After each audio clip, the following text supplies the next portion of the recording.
Come on in. Come on in. Come on in. Not come on in. Not come. Sorry, y'all. Y'all know I'm weird. Whatever. Hey everybody, what's up? It's your girl Bambi Blue. So let's go ahead. Let's go ahead. Hey everybody, what's up? It's your girl Bambi Blue. Okay, follow me on Instagram and let's get into the video. Right? What it is, y'all? I'm back.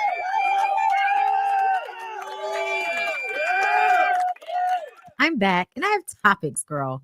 Okay? I have stuff to talk about. All right? I hope y'all are ready. Okay? Now, I didn't put it in the title because I just didn't feel like it. But I'm gonna change the title once I'm done going through the topics because I just know what I have saved. I know for sure we're gonna talk about BAM.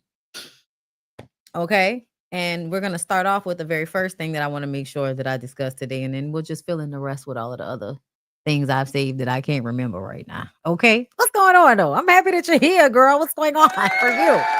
Okay. It's you. It's you. Like, comment, subscribe if you are not already. Subscribe to my secondary channel, Bondi Blue Bites. Please do that.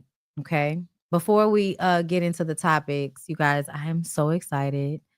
Currently putting myself into debt so that I can purchase new outfits for the trip that we're going on to Bali next month in July. It's creeping up. It's creeping up, girl. Okay. So I'm really excited about it. I am, girl. And there are so many more trips coming. And it's always a vibe and a bop. And like we already have the group chat going. And so the women are like in the group chat talking about everything, like what they have to pack, what we need to do, girl. Cause sometimes you miss the emails like me, cause like I get anxiety going through my emails sometimes. So I will like wait a long time before I read them. Sorry. So people who send me emails, you should definitely like, if you have access to me, like you should definitely like text me or something and say something, girl, because I do this, there's a lot of anxiety that makes me want to, okay, enough. Like, okay, I did all the work I'm going to do today. Leave me alone. I'm not somebody that's about to be sitting up here checking that goddamn phone, checking that email all day. I just can't. It stresses me out. Okay. So the group chat has been helping you, girl. All right. And we're excited because we're going out of town together. It's gonna be amazing. And I need it. I need it. I don't know about y'all, but I need to get away. I need to get away, girl. I need to go somewhere. I need to be, you know, I need to see my homegirls. Okay, who I miss. Y'all know we've already gone to Ghana and Thailand. This is our third trip with Reset by Design Wellness. You can use my code Bondi5. I don't think I put it. I thought I did, but I don't think I put it. Somebody put it in the chat for me though. That's how we be reminding y'all. Bondi5, get 5% off for the whole month of June if you want to come, girl. It's only $500 down, and you can pay with Affirm, which means you can split shit up into payments. Okay, like I'm doing with the clothes that I'm bringing on this trip. I just tried on a bathing suit just to make sure I was still a medium for Fashion Nova. Okay. And there's a whole little bin that's just, waiting on me to get paid because I will only put myself in so much debt. Okay, girl. I be trying to be smart about it now. Okay. Like I'm gonna spread this out, but I'm gonna wait till I get it to get this. You know what I'm saying? It's just because she didn't take so long to get here. She didn't take so long to get here, child. Fashion Nova ships faster. Okay. So that's why, the Fashion Nova Johns could wait versus the Shein. You got to get that in now, girl. Some of that shit may not even make it here on time. We praying though. We fingers crossed and we praying and it's gonna work out. And if not, then I'm taking my ass to the mall. Like it's 2002 or some shit. But yeah, y'all gotta get involved. Y'all gotta follow us on Instagram where Reset by Design Wellness. I'm reposting them every day. So if you follow me on Instagram, just follow and maybe you'll see something and you'll want to come. And it's a lot. Like you get a lot. You get so much and it's such a great experience. And when we talk about luxury experiences, it absolutely is. You know what I mean? Girl, I know, but some of the stuff I couldn't get faster and I was just annoyed. But anyway, with that being said, you guys, shout out to Reset by Design Wellness. I'm so excited to go and be a magical Black girl and travel. okay? And just connect and have all the good feels, girl. In beautiful places that I've only ever really seen on television or in books. Life is good. All right? Reset by Design Wellness. Get into it. All right.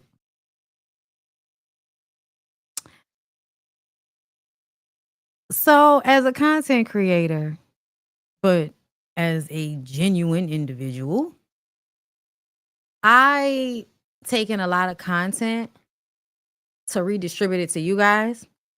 But whenever I come to y'all, I'm coming to y'all genuinely, right? Like I'm not ever coming to y'all with some weird shit, right? Where I'm lying to you about how I feel. I'm promoting a certain thing that I don't align with. And some of you may think that, but you're wrong.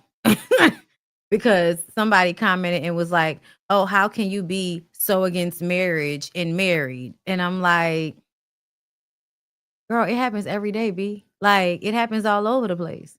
And it's because until you know, you don't know. And then once you in it, you are always weighing the situation. And in my estimation, I'm weighing on the good end here. Right? I'm always in a weighing of my situation. Okay, is everybody still good? We still want to be here? Okay, most of the time, once I sit and take inventory, you slide a little up. Okay, we are still married today. Okay.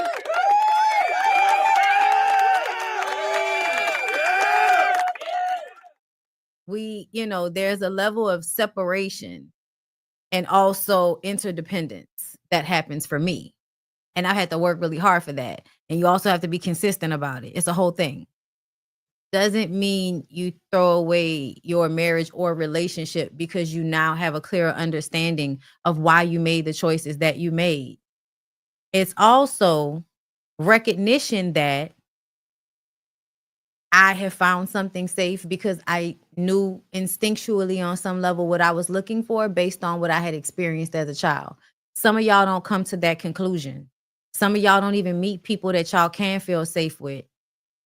Some of y'all don't look for somebody to feel safe because that's not what's attractive to you. And it's not until you start to feel like shit about yourself in the relationship that you start to feel like maybe you made a mistake.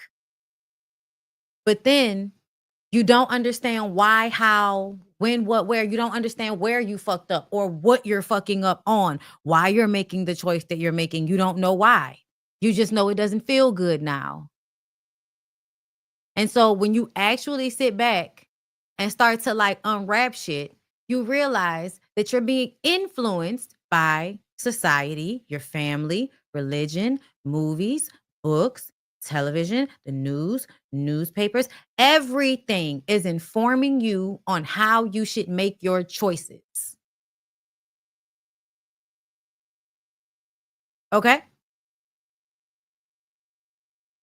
So when I get up here on the internet because I saw something and then I thought back to this era of like the 90s when I was growing up, where there were women who had children and then they would just go out and get caught up on drugs, or they would go get caught up on men, which is the same thing. Either way, they default on the responsibility of the children and then go live some reckless life that, we feel like they should be getting punished for the rest of their fucking lives, right?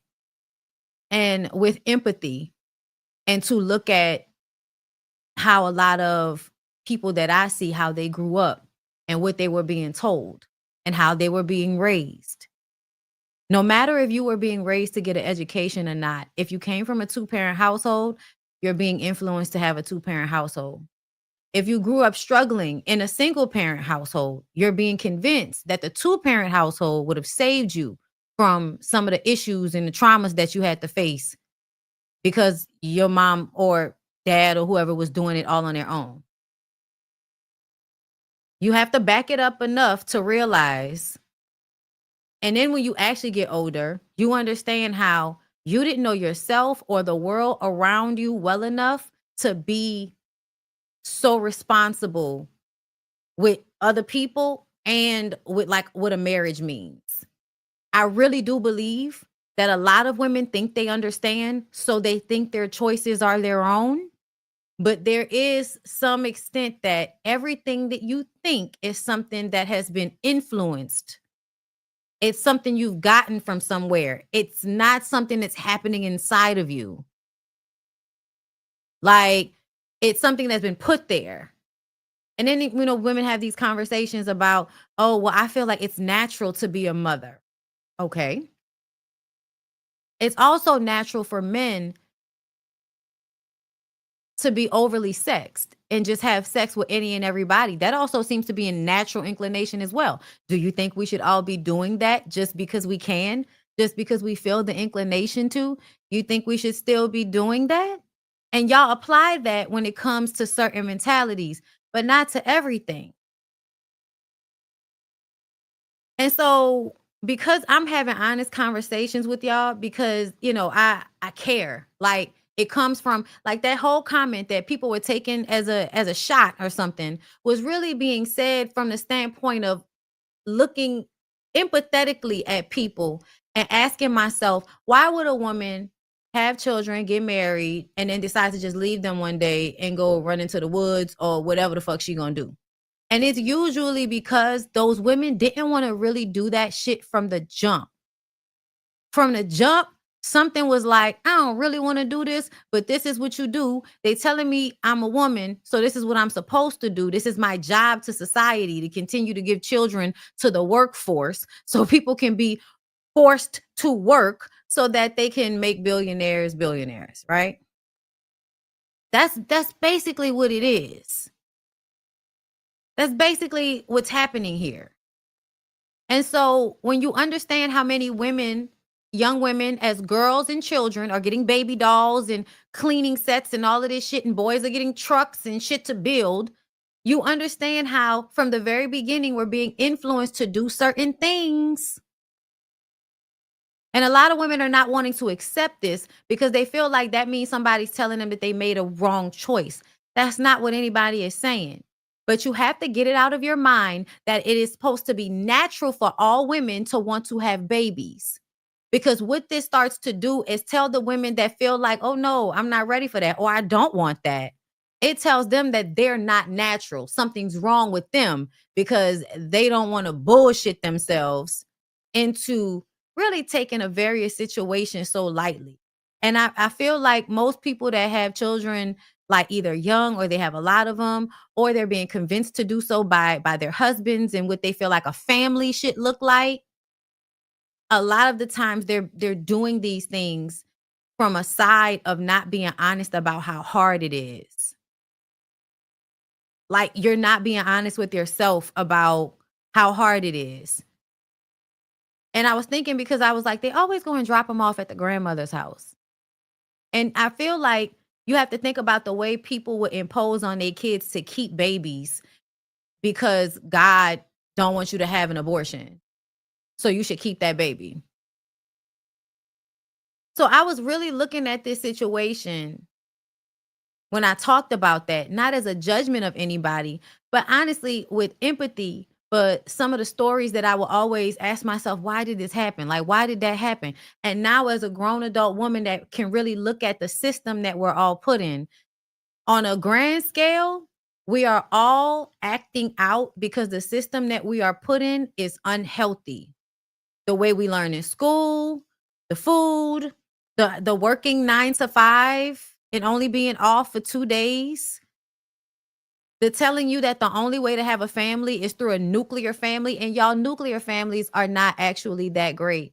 The only thing that make nuclear families actually work is all of the people outside of said nuclear family that help.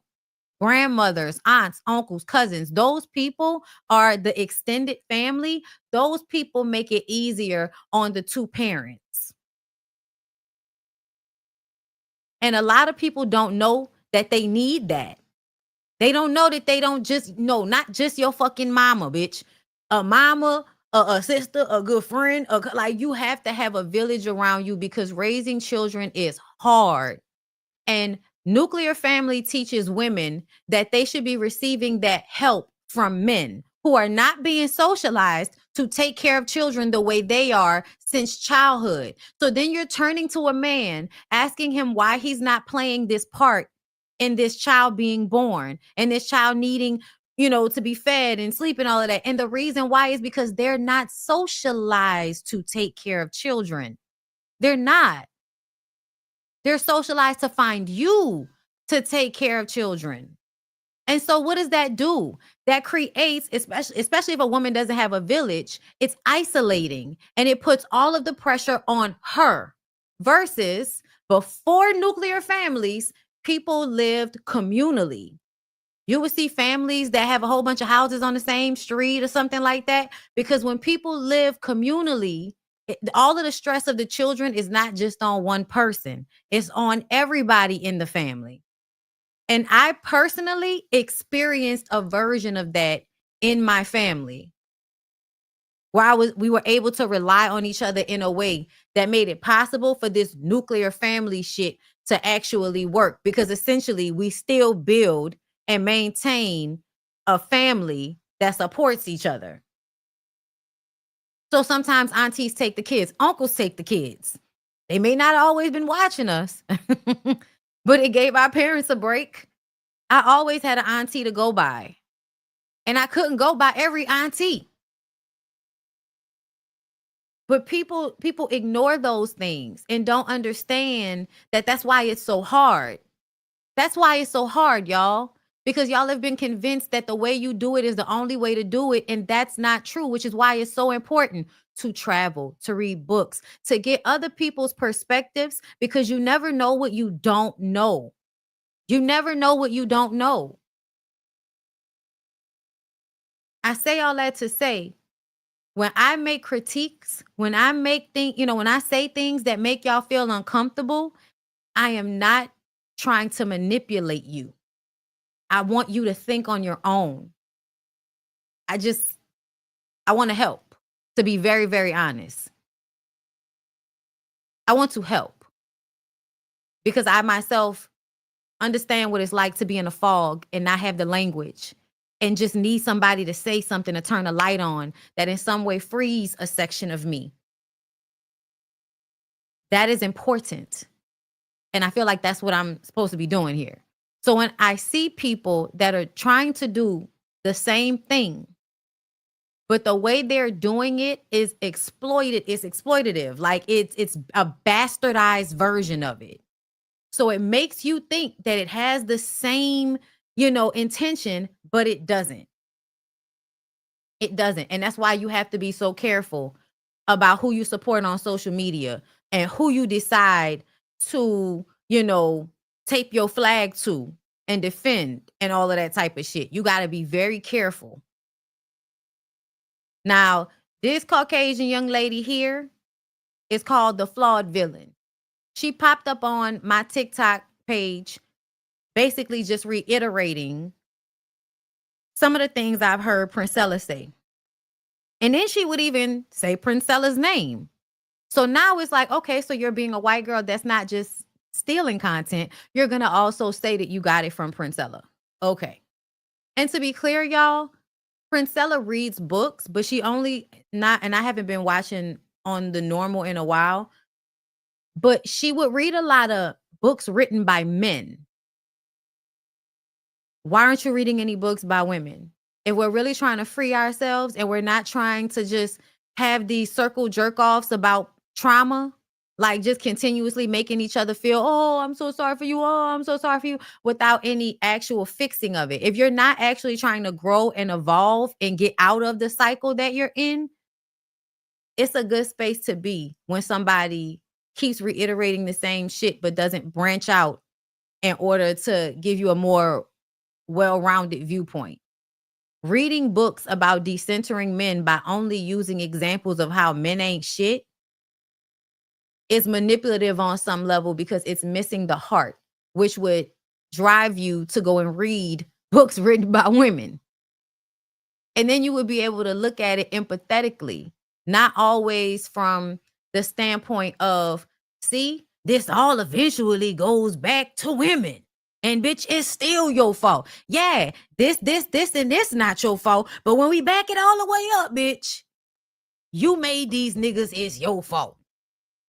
And yeah, to some extent, because when you back it all the way up in real life, it is the mother that has normally caused some of these like attitudes. And that's because she's the one that's raising the fucking kids, which is why it's so important that she be healthy and have healthier understandings of things.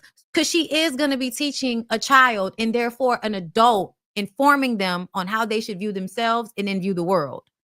Your mama is usually the first person to teach you that. That's true to some extent. But there needs to be empathy. There needs to be empathy because without it, you're just beating women over the head with their own pain. And the cruelty of that showcases the internalized misogyny that's still taking place. And it's all over the place. Like it's crazy how you can sit there and talk about it, but you can't see it on yourself. And then that would make me feel like, well, you probably do see it on yourself. But you're counting on people to not connect the dots. You're counting on people to be followers. And a lot of people are followers. They're looking for a leader. They're looking for somebody to praise. I don't want you to ever view me that way. I want you to take what I say and then go on about your way. Okay? You know what I'm saying? If you want to support me because you really appreciate what I do, because I gave something, you know, you enjoy. Thank you so much. But don't ever feel like I should be leading you anywhere like that. Okay? Girl, I orate and I go home. Do you hear me? I wish I had a purse to grab and put under my arm so I can Annalise Keaton the fuck out of, because girl, it's a lot of responsibility to make yourself like responsible for other people's psyche in such a way. So what I paid attention to with Princella and by product, this lady here, is this insincere thing where it's not tracking all the way around. It's not tracking. And it's a lack of empathy in how it's not tracking. And you don't see that at this point, when we're talking about male-centeredness and all of this, if there is no empathy for women in the process of talking about that, you're just using it to grift and use those women's pain to manipulate them. That's all you're doing. And if that's what you want, just say that. All right. Okay. Which honestly, you know, you really just telling people you stupid for being stupid and that's on you. But again, how I would like to say it is you don't know what you don't know. You don't know what you don't know. And it's unfair to have this attitude towards women all the time that their ignorance means it's okay to abuse them. That's the problem I'm seeing with a lot of y'all. This really crass overall cold-hearted, mean ideology that if somebody gets got, oh well, they should have been smarter. I think that lack of empathy, it makes it harder to hold the people who are actually perpetrating. It makes it harder to hold them accountable when y'all are always trying to find a way to blame people for how they are being exploited.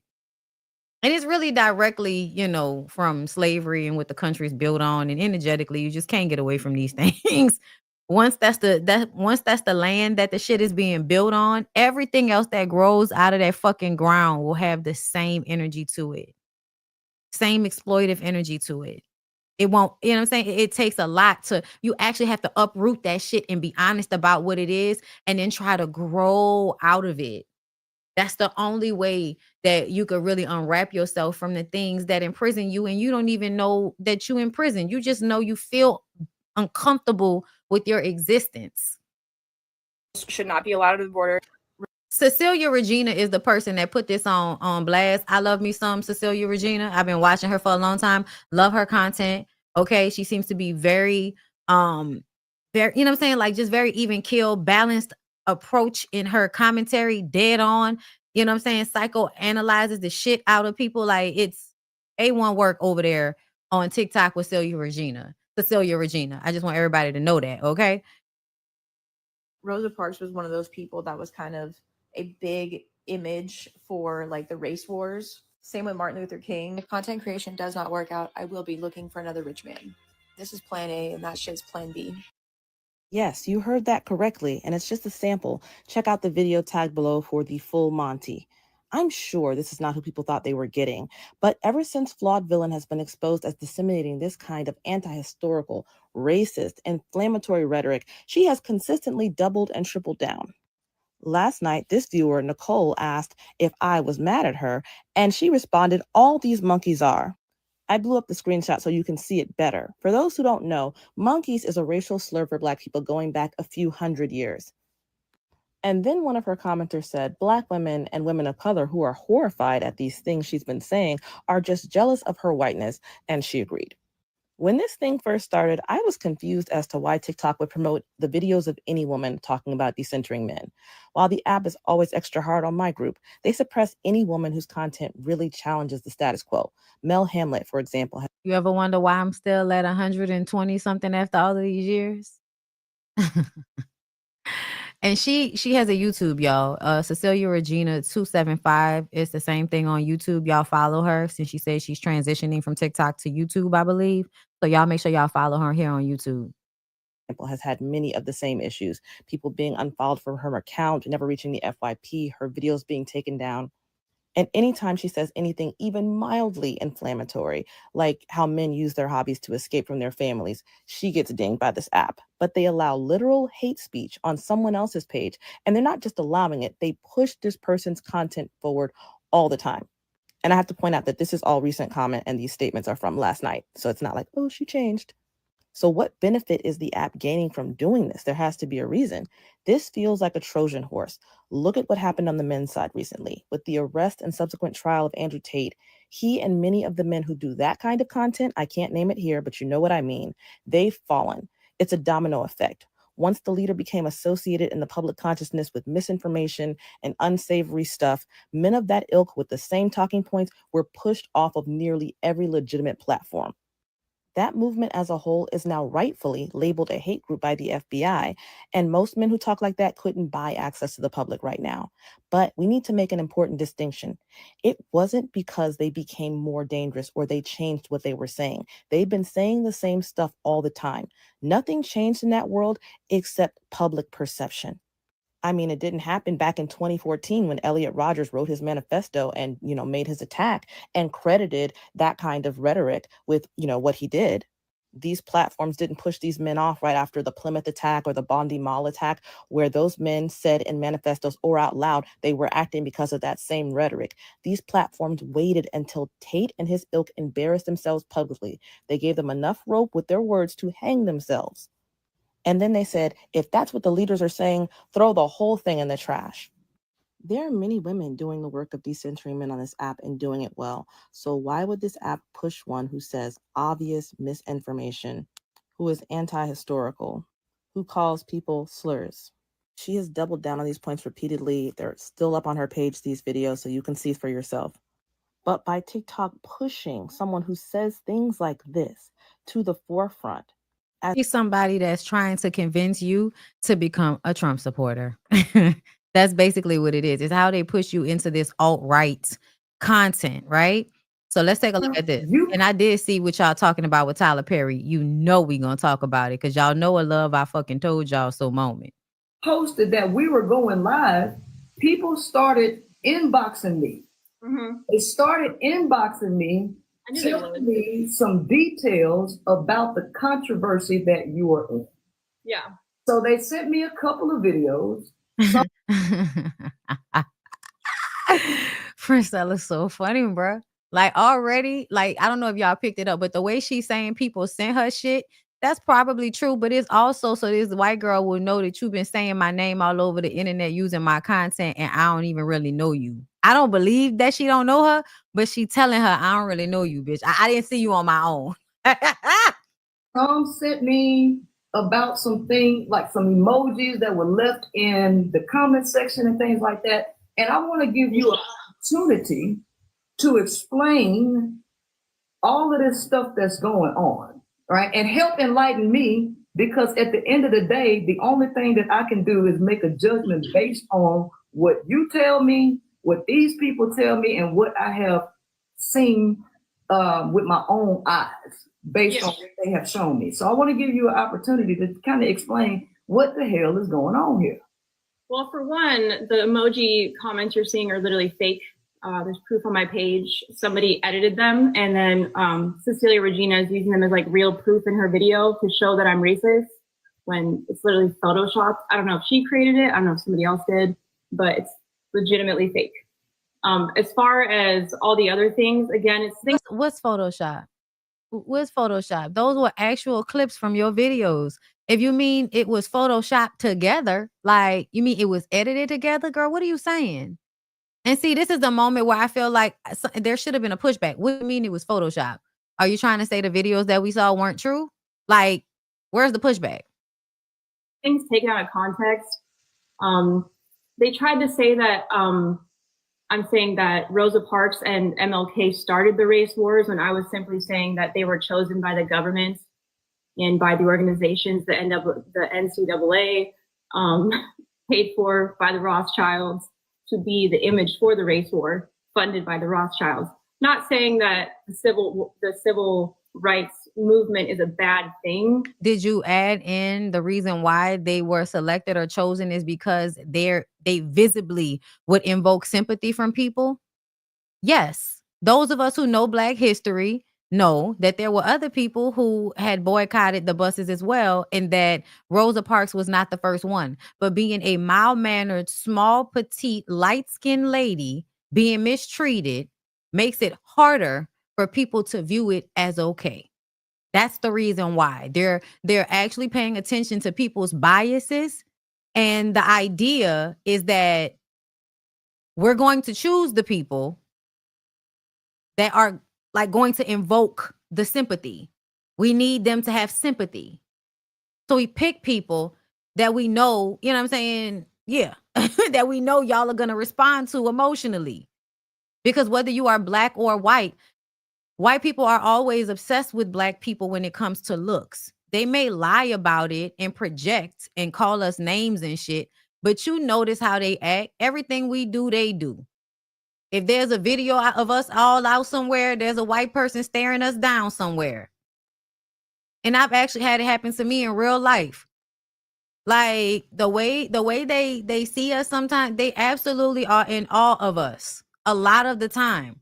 And just don't know how to handle, deal with, or feel that without being passive aggressive or throwing out some microaggressive comment to try to make us feel bad. Like you're not saying anything, but if you leave that portion of it out, it just makes it seem like you're trying to make everybody believe that it's a conspiracy theory. And so if the government picked them, that must mean that they weren't really trying to free the Black people, or it must mean that what the civil rights movement was a bad thing because the government was influencing it. Girl, what the fuck are you talking about? You literally would not be able to be up here on the internet talking, white lady, if it wasn't for the things that came from the civil rights movement. DEI affects white women at large the most. The civil rights movement showed to be very much helpful to you as a white woman. I don't know if you peeped it, because the only reason we have affirmative action and DEI and all of those things is because of the civil rights movement. Which means y'all know this immigration fight. Oh yeah, we're going to talk about this immigration fight just a tad bit. Because some of y'all are really mad that y'all are not as intellectual as y'all want to be. And instead of being mad about it, you should just go research the subject so you actually know what you're talking about, versus having all of this aggression with people who actually know what they're talking about because you don't like feeling dumb. Go do the work so you don't have to feel dumb. The fuck? It's just they took it and they twisted it into me saying that. And that's in the video. It's me just pointing out like. Now I watched that video.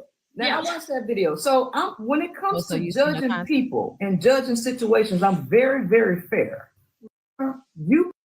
Hold up. I want to see, because I wanted to see some more clips with the two of them. Right? You had every opportunity to explain yourself or what they want to hear. I don't know why they think we're supposed to go on 4 and 5 hours trying to get you to explain to them what you said about Martin Luther King and Rosa Parks, even though you didn't address it twice. You didn't address it twice. Yeah, and they didn't listen either. You didn't address that twice. We done talked about Trump. I done gave you every opportunity to say what you're gonna say about Trump. Let the conversation flow the way it's gonna flow. You see, and now we doing all of this reprimanding and shit, which is low-key her favorite thing to do. And you know, I had to take myself out of it because, you know, I don't like that energy. Vote for Trump? Do you want my answer? I voted for him one time. Which time? This last time. Yes, Trump is a racist. That's the worst time to have voted for him, stupid. I love the way she was going to try to skate on that. She was trying to be manipulative in that moment. Thank God, Priscilla, you know, you caught it and actually said something. Like you're saying all these things, but on a bigger world stage, I also understand that the world would not respect a woman in office here. It would be a danger to the world stage. And it's not just about policy. Which is ridiculous for her to say. She's basically saying that it was better for Trump to be a president because it wouldn't have been safe for a woman to be a president. That might be true to some extent, just like it wasn't safe for a black man, a biracial man to be a president. But there are, on a world stage, no, I don't think it would have been like that because there are other countries ran by women and those countries do very well. Those countries do very well, y'all. Hold up. Let me look it up. Countries ran by women. Let's see. Where are they? Germany, Taiwan, New Zealand, Iceland, Finland, Norway, Denmark. Okay. Let's see. Countries run by women, quality of life. I'm just because y'all be out here having these conversations as if everything is hypothetical when you can really just look it up. Okay. Let's see. Several countries with a high quality of life consistently rank well for women's well-being and equality, often featuring women in leadership positions. That's because that's how that's reflected, y'all. Having women in actual leadership positions is reflective of the fact that the country is taking care of its women and children. That's how that's supposed to go. All right. These include Nordic countries like Denmark, Sweden, Finland, Iceland, and Norway, as well as New Zealand, Switzerland, and Canada. These nations often demonstrate strong social support systems, which is what everybody in this fucking country needs. But they keep trying to convince y'all it's only for broke black people. So y'all act like y'all not using it too. Gender equality in various sectors and high levels of overall life satisfaction. Y'all know what that means? Let's see. Equal access to education, healthcare, and economic opportunities. Robust social safety nets, including childcare, parental leave, and healthcare. Low rates of violence against women and strong legal protections. Women holding significant positions in government and leadership roles. Policies and cultural norms that support a healthy balance between work and personal. That's what happens when women are allowed to be in charge. So stop acting like when we have these conversations, it's so, in the future and out of the way. And it's just, oh my God, it's a dream. I just can never imagine it. I can never imagine a woman being in control. Really? You can't? You can fucking Google it. You don't have to, you don't have to imagine it, girl. You can Google. And let me tell you right now, nothing is perfect in this system. Don't get me wrong, but it's called better. Bitch, it's called better. Okay? It's called living a little bit easier. And the reason why I say that, hold up, that area like New Zealand, Switzerland, Canada, like don't forget those are the people that gave y'all that good cheap furniture called IKEA. Remember that. Remember during I never forget when we found IKEA, because we don't have no IKEA out here in New Orleans. They want you to spend ignorant amounts of money for huge, gargantuan, hard to move as gaudy furniture out here in the South. You have your Ashley furniture and things of this nature. Okay. And so I feel like because they didn't want people to actually pay less and get better quality, because America likes to exploit everything. When we started buying shit from IKEA, I remember thinking to myself, oh my God, it's not, you got to make sure that it's not wood composite and all of that. But it was way cheaper. It was way cheaper. And it was like it was being made in a more conscious way. Like, yeah, IKEA is more up north. They had it in Atlanta. That was when I first became aware of it, is in Atlanta. So, my point still remains that there are countries out there are examples of this where we don't have to live like this, y'all. We really don't have to live like this. And I think people have an idea that, oh, nothing's ever going to happen, because I want y'all to peep how we thought that we were never going to see a black president in our time. And yeah, he was biracial, but did that change the fact that nigga felt like he was black? Like, did that change the fact of the way the racism worked, girl? Or did the white people give that he was still black to them? Oh, okay. Okay. I'm just saying, y'all, let's pay attention. I'm going to let them continue. Oh, did we watched it already with her basically saying there's a bigger picture. That's how we got on this. We got on this subject because she basically said that a woman can't run a country. And so that's why we should vote for Trump. Girl, that's why you can't trust people that are Trump supporters to be feminist, to be, trying to decenter. Like, no, bitch, you need to go and deal with that first. A man that has said out loud that he likes to grab pussies, okay? And take advantage of women because he has money. And y'all sitting up here talking about that's somebody y'all think should be a president, somebody that's been assaulted. I mean, has been accused of assault so many times. Y'all think he should be in control of a country? That's wild that y'all think that. That's really wild that y'all think that. How you doing? I'm good. How are you? I'm fantastic. Can you go closer to the... How you doing? I'm good. How are you? I'm fantastic. Can you go closer to the mic? Oh, okay. Am I too far away? Yeah. There.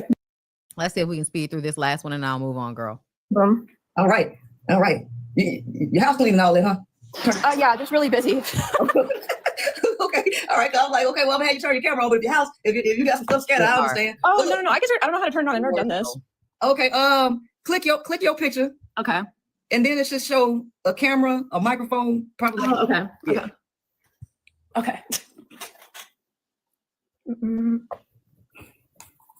Oh, there we go. hey, how you doing? Good. How are y'all doing?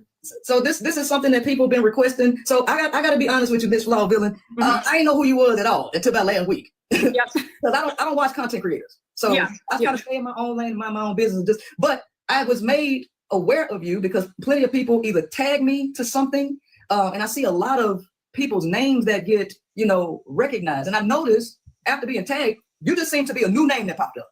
And so this Cecilia Regina person, that's a new name to me, right? That has popped up. So every few months, it's a new creator that everybody like. I'm sorry, Cecilia Regina is not new. I've been seeing her because she started tagging her videos, so I would see her all over the place.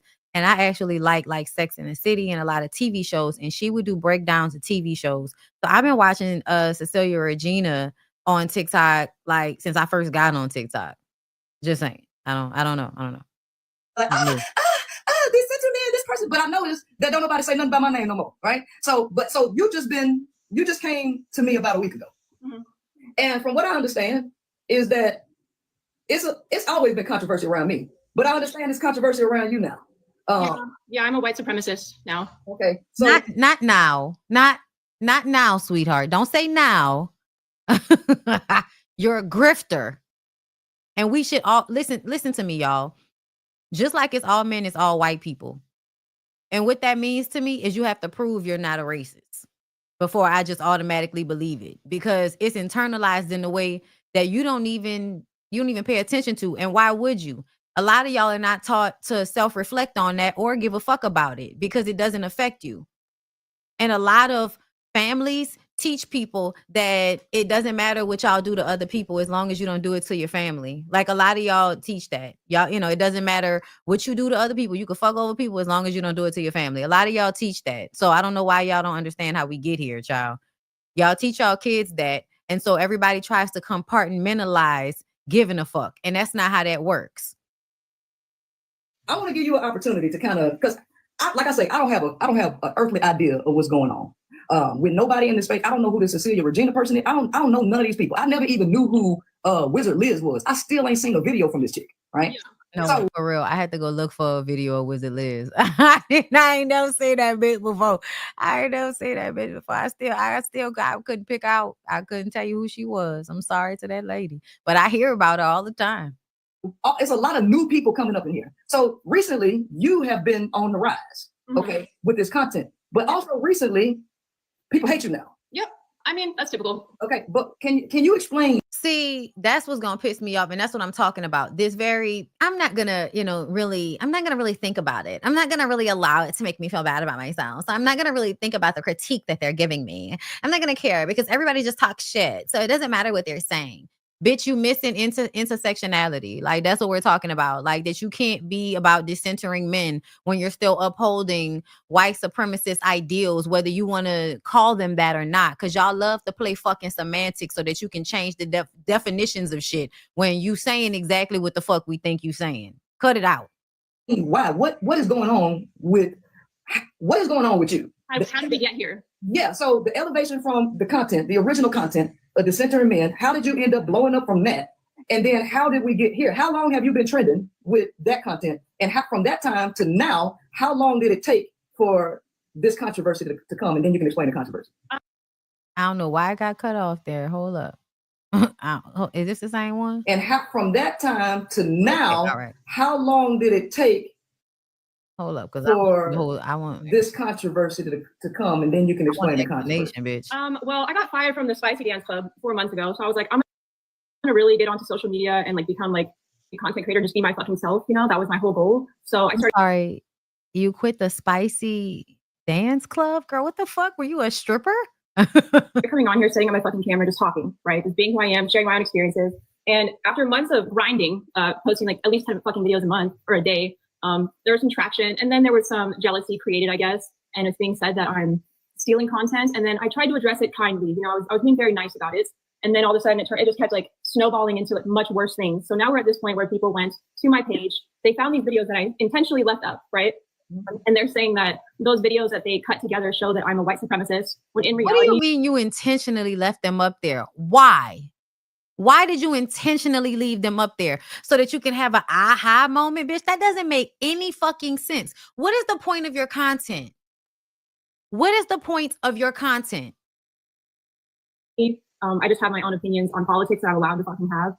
But now I'm just picking. Yeah, and that's connected. That is connected. How you think about politics is connected to being male-centered. It is connected to the decisions that you make.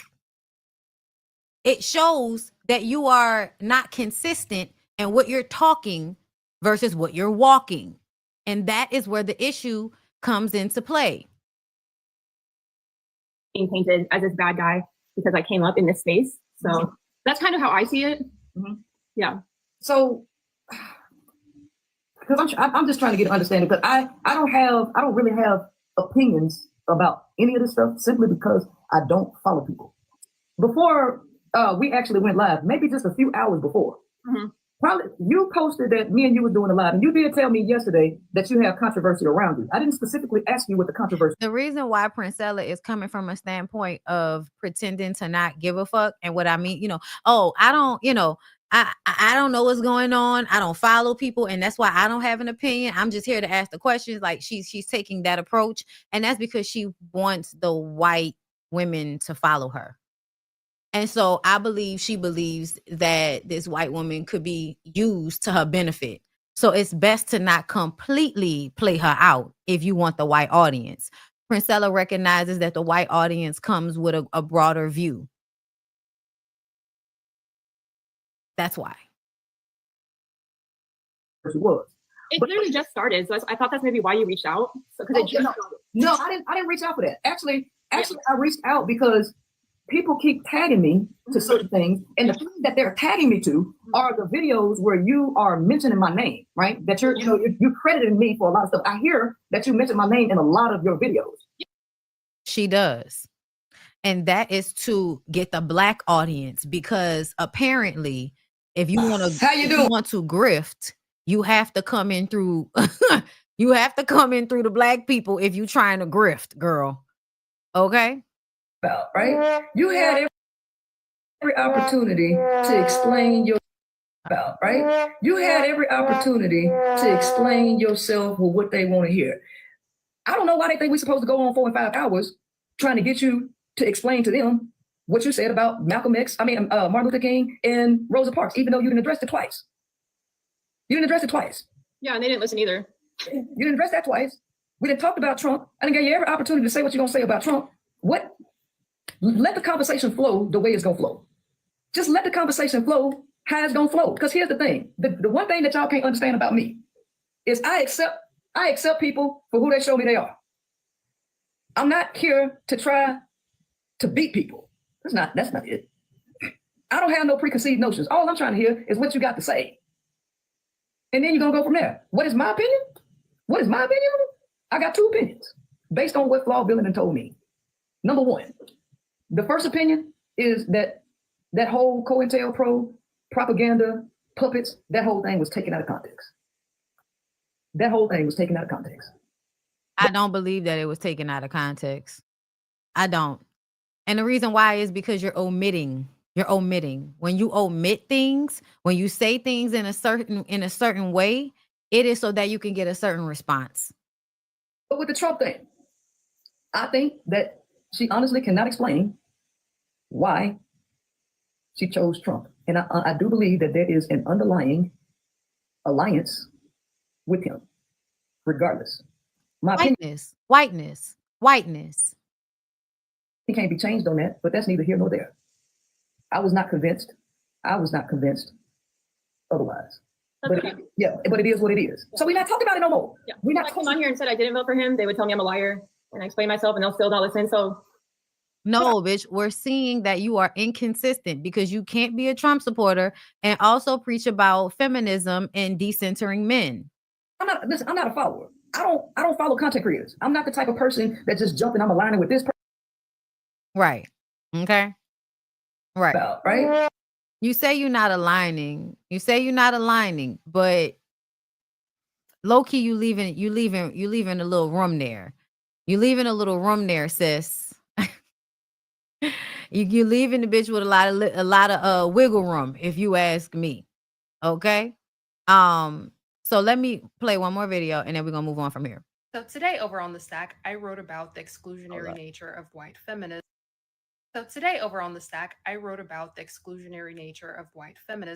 the controversy going on with Flawed Villain right now, which, although very disappointed in tone because I clearly don't agree that feminism is not political or that it should be separated from racism, it's a fairly measured observation of what's been going on feminist TikTok, because why I'm a part of feminist TikTok, most of the people mentioned in this article are my mutuals, my friends, digitally anyway. Yet and still, one of the first comments I got was, intersectionalism is important, but why are we infighting? The article literally, what the fuck are you talking about? It's literally not about infighting. But also, bitch, why the fuck would I not want to fight with people who don't care about the racism I experience? Why are you bitches, the one of my comments helping on calling this examination infighting? Why the fuck do you want to be in community with people whose rights you don't give a fuck about? If I wanted to be team girl, fuck you because you said fuck me and my feelings regarding racial equality, what the fuck about it? Why are we infighting? Because you don't give a fuck about racial oppression, bitch. What? Supposed to get your ass on top of that? The article is less mean. Y'all really piss me the fuck off sometimes.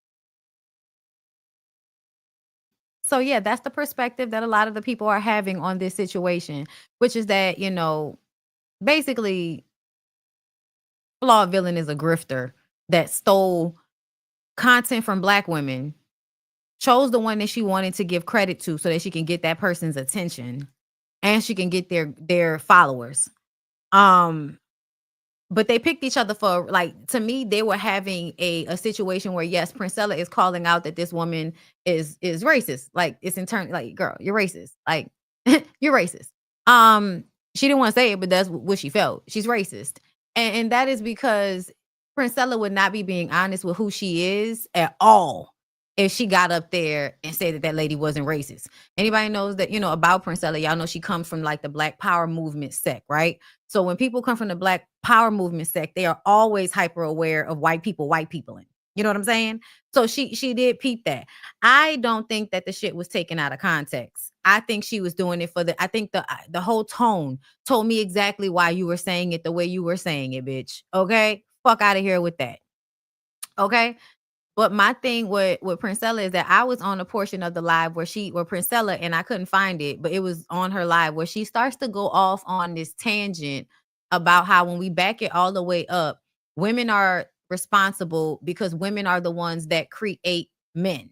We can't just keep saying it's white men, it's also men. And it's also the women, they're mothers. Like in the women that want to uphold white supremacy because they feel safe within it and they don't know what they have without it. It's the same, type of thing as the women that don't want to work for themselves. So you are happy to kind of sell or rent your freedom or your autonomy or your body out to people so that you don't have to do a certain type of work for your life. You know what I'm saying? Like it's all a similar grift, if you will. However, Princella is misogynistic, like in a male identified way. She's not a pick me, she's male identified. Pick me's want to be picked. Male identified people have internalized the misogyny so much that they are beating the femininity within themselves down. Like real femininity, not the performance of femininity, not hair, not makeup, not tight clothes that show your titties, but the femininity that empathy, sensitivity, nurturing, like those things are feminine and they should be in everybody. Those things are feminine. And I believe that when women are lacking in an internalized femininity, especially when they show up like Princella, you're a stud, bitch. So the fact that you have this women are the problem because they are okay with how men treat them thing, to me, you are the pimp that they were calling you. You had some real information, but you're the pimp that they're calling you. Because at the beginning, you're having a different conversation. You're presenting people with facts. You're saying that this is why I feel this way about men. And then as soon as the women aren't coming to your conclusion fast enough, you all of a sudden become impatient. And now it's back to being a woman's fault. And you screaming and spazzing, and it's the woman's fault. It's because you're not delving deep enough because you don't want to be vulnerable. That's another thing that's a feminine quality, being vulnerable. When people are trying to escape vulnerability, the way Princella and that white lady was trying to escape vulnerability, even when they have a good message, it will end up being a grift because it doesn't connect to them inside in a real way. You can't be trying to teach women how to love themselves while abusing them in the process. So yeah, I'm not about to bend myself in the pretzel for people's feelings either. But I also recognize the difference in tone. This very condescending, I'm on top of you tone. This type of work needs to be done with a level of empathy, not just as a grift to get followers and have people sending you money every chance you ask for it. Like, every time you ask for it. Like in real life, women are always looking to be fed mentally and emotionally in these ways that validate their pain. And I believe on the internet that is being exploited in spaces where you are supposed to feel safe. And I feel like people are doing a lot of work to manipulate women and then turn around and blame them for not knowing any better. Like, so pay attention to the people that you follow. Pay attention to how they make you feel. If it feels uncomfortable, it's probably because whatever they're saying. And when I say uncomfortable, I know what I say sometimes makes you uncomfortable. Ask yourself why though. Because to me, if I'm uncomfortable when I'm watching somebody, especially when I was watching Princella, it's because there's a disconnect happening. And it's it's bothering me because I needed to add up. I needed to add up. And the work that you're up there doing is supposed to empower women to do better.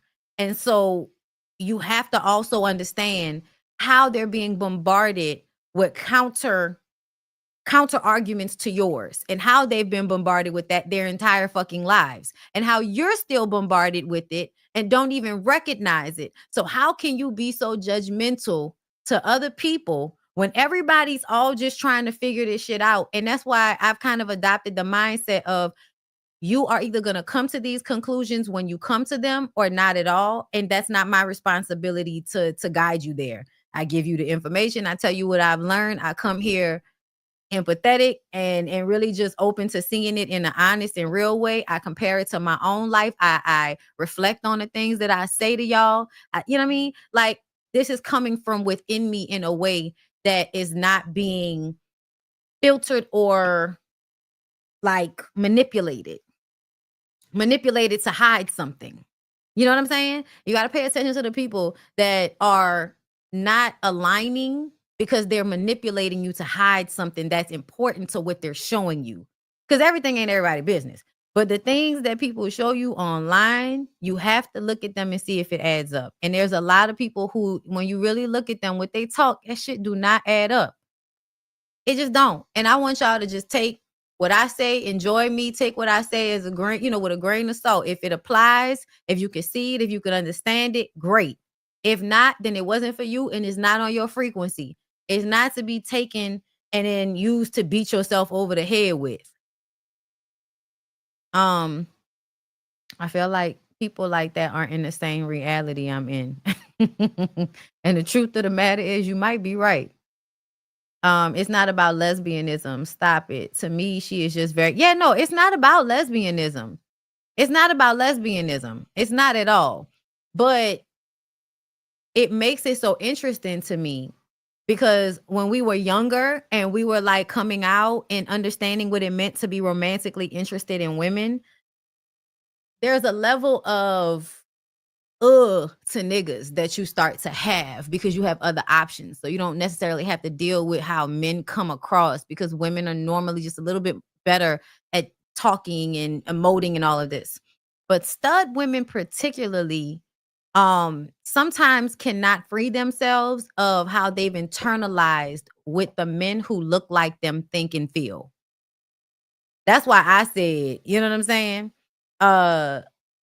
Okay, I just want to make sure. But I just do want to bring that up that, just to explain.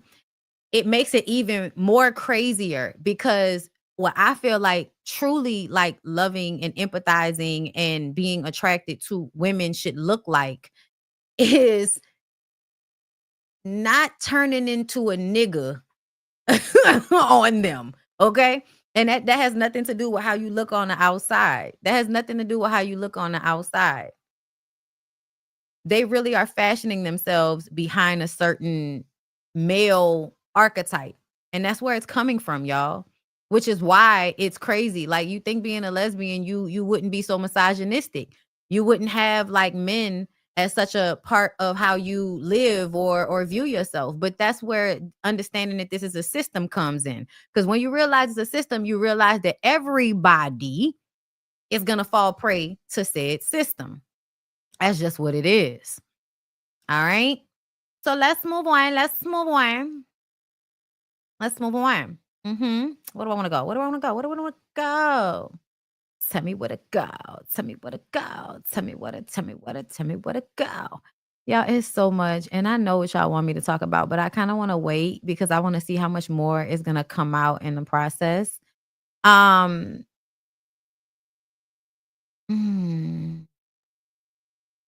It's so much. It's a lot. Tomorrow I'm gonna do a members only and we're gonna deal with Cam and K Michelle. We're gonna break that down. Let's go here right quick. Give me a sec. Like the video. Let's go here right fast. Okay, we're gonna get to Tyler Perry. I have not talked about Tyler Perry yet because that came up while I was up here and I already had my stories laid up. So I just kind of want to make sure I cover everything I wanted to talk about before I get to that new shit. Right. Princella is a new gay. That's why it's like, girl, I can't even trust you. You just not figuring this out for yourself. You mean you got such a blind spot that you didn't see you was gay until now? That shows me a lack of self-awareness. That showed me a lack of self-awareness, my nigga. Like, wow, where have you been? But then I be saying that, y'all. I be saying that about women all the time.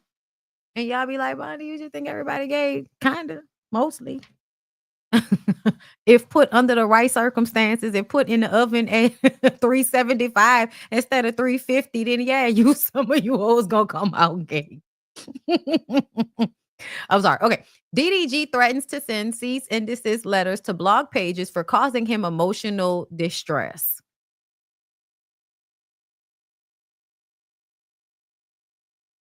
Now, for everybody that likes to defend DVD, I just want you to take a walk with me just very, very quickly, right? It's a mental walk, girl. It's a mental walk. And in the mental walk, I want you to run all the way down the track to the end, right? This is the beginning of the track, right?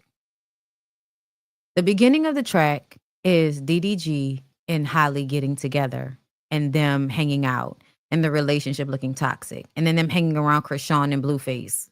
Confirmation the shit is toxic. Then run a little bit back towards me. And then we get to when she's pregnant and he keeps putting shit out. He keeps leaking shit. April Fool's, sonogram. I'm on live. She's walking around the house in the background. I just so happen to be acting like I'm not live or not recording because I'm not saying anything, but I am. It was so many times that I felt like on social media, she was trying to keep it quiet and he was doing shit to out it. Oh, he's just an excited dad. That's what y'all said. Okay. So then let's fast forward, run back towards me, He couldn't see Halo because they were sick. And so he gets on social media. And then Holly has to come on social media. And I think she had already said it earlier. And somebody just went and found it and then reposted it. But she was on live earlier that day talking about how she wasn't feeling good. And the baby wasn't feeling good. And they were both sick. And then we find out later on that he had shown up to her house and acted a fucking fool, threw her phone outside all while she was sick because he could not get access to the baby when he wanted it. But the baby was sick. And then he got online and talked about that. That's immature. Why would you get online and talk about that? So that was another time he came to us with the bullshit. Everybody attacked her, and then he came online and told everybody to stop attacking her.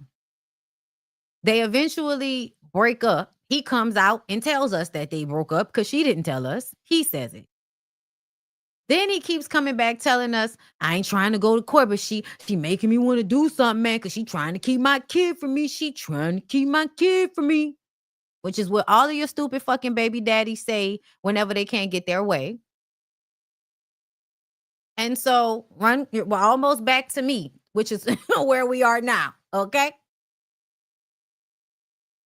He has been putting shit out on social media. She goes to the courts to make him agree to a schedule so he stops popping up on her, but also stops getting online and saying that she's not allowing him to see his child just because every time she has the child, he wants to come over by her to see the child and then doesn't want to take the time to agree to a schedule.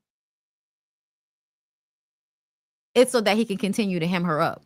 If there is no set schedule, then when she has the baby, he can show up at her house and tell her, I want to see my baby. And if she don't want to deal with him because he's actually just there to check on her and see what she's doing, because he's not over the fact that they're not together. So he's using the baby so that he can control her life or terrorize her in some type of way. And she knows this because she gave him a few times to do it before she recognized the pattern. And so then when he comes to the house and she's had, he does all of this crazy shit. Now she goes to the courthouse. He finds out about it on live because he's always streaming all of his fucking business. And from then on, he, his family, his other friends have all continuously came on the internet, talked about Holly. They even talked about how the baby looked. They said that, oh, she was chasing him down, trying to see if he was cheating. She was so jealous. Then it comes out that the nigga was cheating. Then a girl come out and say, no, we were not cheating. And everybody was like, bitch, we was watching it. Y'all was cheating. So now when we come back here, okay, we took the walk all the way down and now we done came all the way back up.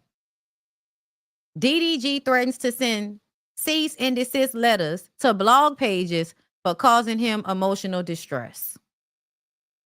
The man likes the attention and wants to be on the blogs, but he is mad that his attempt to make Holly look bad did not work the way he thought it would.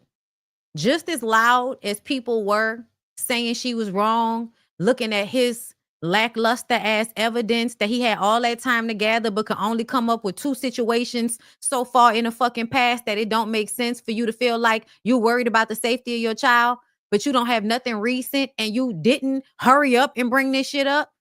If the last time she said something that had you worried was 2024, why did you wait until 2025 in order to say you was worried about your baby? But none of your fucking fans are smart enough to pay attention to that. So they take what you say and run with it and start attacking her again. But it's not working. It's not working the way you think, because people with sense actually see it for what it is for the most part. For the most part. The community is not okay. But for the most part, people are rolling with Holly on this one. Even though we saying we told her so, that doesn't fucking matter. I'm real enough to know, like, bitch, you don't know me. So, of course, you don't have to take my advice. But, of course, it was a loud cacophony of us like, girl, don't do it. And it's okay. Sometimes you got to live it and find it out for yourself. That's okay. Because you're going to have to deal with the mistake. Like, that's why I don't understand why people are always trying to place blame on victims of shit, as if them being a victim is not the punishment for their wrong decision. Like that was the punishment, bitch. That was the punishment, that he ended up cheating on me and abusing me. And now he's using his fans to try to make it seem like I'm keeping the child away from him when he is crazy, abusive, and he don't really care about the child in the first goddamn place.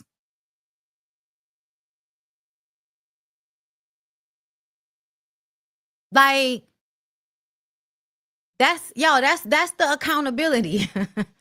That's the accountability. That's the responsibility in the situation. Is that now she has to deal with this nigga. That was the punishment for not listening. You don't have to keep ignoring what she's saying in order to feel like, oh, well, I guess you should have listened. Yeah, nah. No, we're not going to say I told you so like that. No. Her punishment, exactly, is being tied to that nigga for the rest of her life. That's her punishment. She don't need no more accountability conversations from you motherfuckers on the internet. That's wild to me. He's the one that keeps escaping accountability. He is the one that is able to do all of this, act a plum ass fool on the internet, and then just keep emotionally spazzing out the whole time. He's the one that keeps coming to us and talking to us about this shit. Him. But somehow the blogs are the problem, as if you don't want to be seen. Nah, I'm finna start suing these niggas, because at this point it's causing emotional distress. Shazam! I can't deal with it no more. So all these blog pages that continue to push. You know why you can't deal with it? Because narcissists can never deal with when people see them for who they truly are, and they're not able to recover with lies. Also, all that fucking money, why you ain't got no decorations or no fucking furniture in this room? Just these narratives about me. I'm going to start sending out cease and desist. I get tired of him with that boom and all of that stupid ass shit. That dumb ass nigga out my face. All right, y'all. Let's get to the BAM. Okay, I gotta get to the BAM, y'all, because I can't be here too much longer, girl. Let's get to the BAM. So this is the first one. Things apparently got heated during the engagement party for Bambi and her fiance. Exclusively reports that during the couple's recent engagement party, A physical altercation allegedly took place between Bambi, her fiance, Rayface. He's a rapper. I didn't know niggas still did that. Family and the Love and Hip Hop staff. As reported, Rayface popped the big question back in March during Bambi's birthday celebration. The Lovebirds held their engagement party last week, and unfortunately, the event didn't go well. Let me tell you how you should have known that he wasn't genuine. Yo, he has given her rings, like had these proposal moments at least 2 times before he actually proposed to her, which tells me the point is to weigh down her wanting to take her time. Because you as a woman will feel, because of this system, y'all value marriage and rings, and you feel like a man deciding to want to marry you means that he's valuing you. That's what you think. And so you then go ahead and allow the pressure to pressure your ass into getting engaged before you're actually ready. It was all these promise rings and shit over and over again. And then proposing to her in front of people, proposing to her with cameras on. I think all of that was meant to bully her into the decision. And that's just my opinion. That's just my opinion. I'm gonna keep reading though. It's unclear what started the alleged fight, but given the claim that it involves staff of the popular reality series, it's safe to assume whatever went down was filmed and will likely air at some point. Bambi has yet to speak on the reported fight, but she did share pictures from the party looking happy and stunning in an all-white outfit. Her caption read, "Recap coming soon."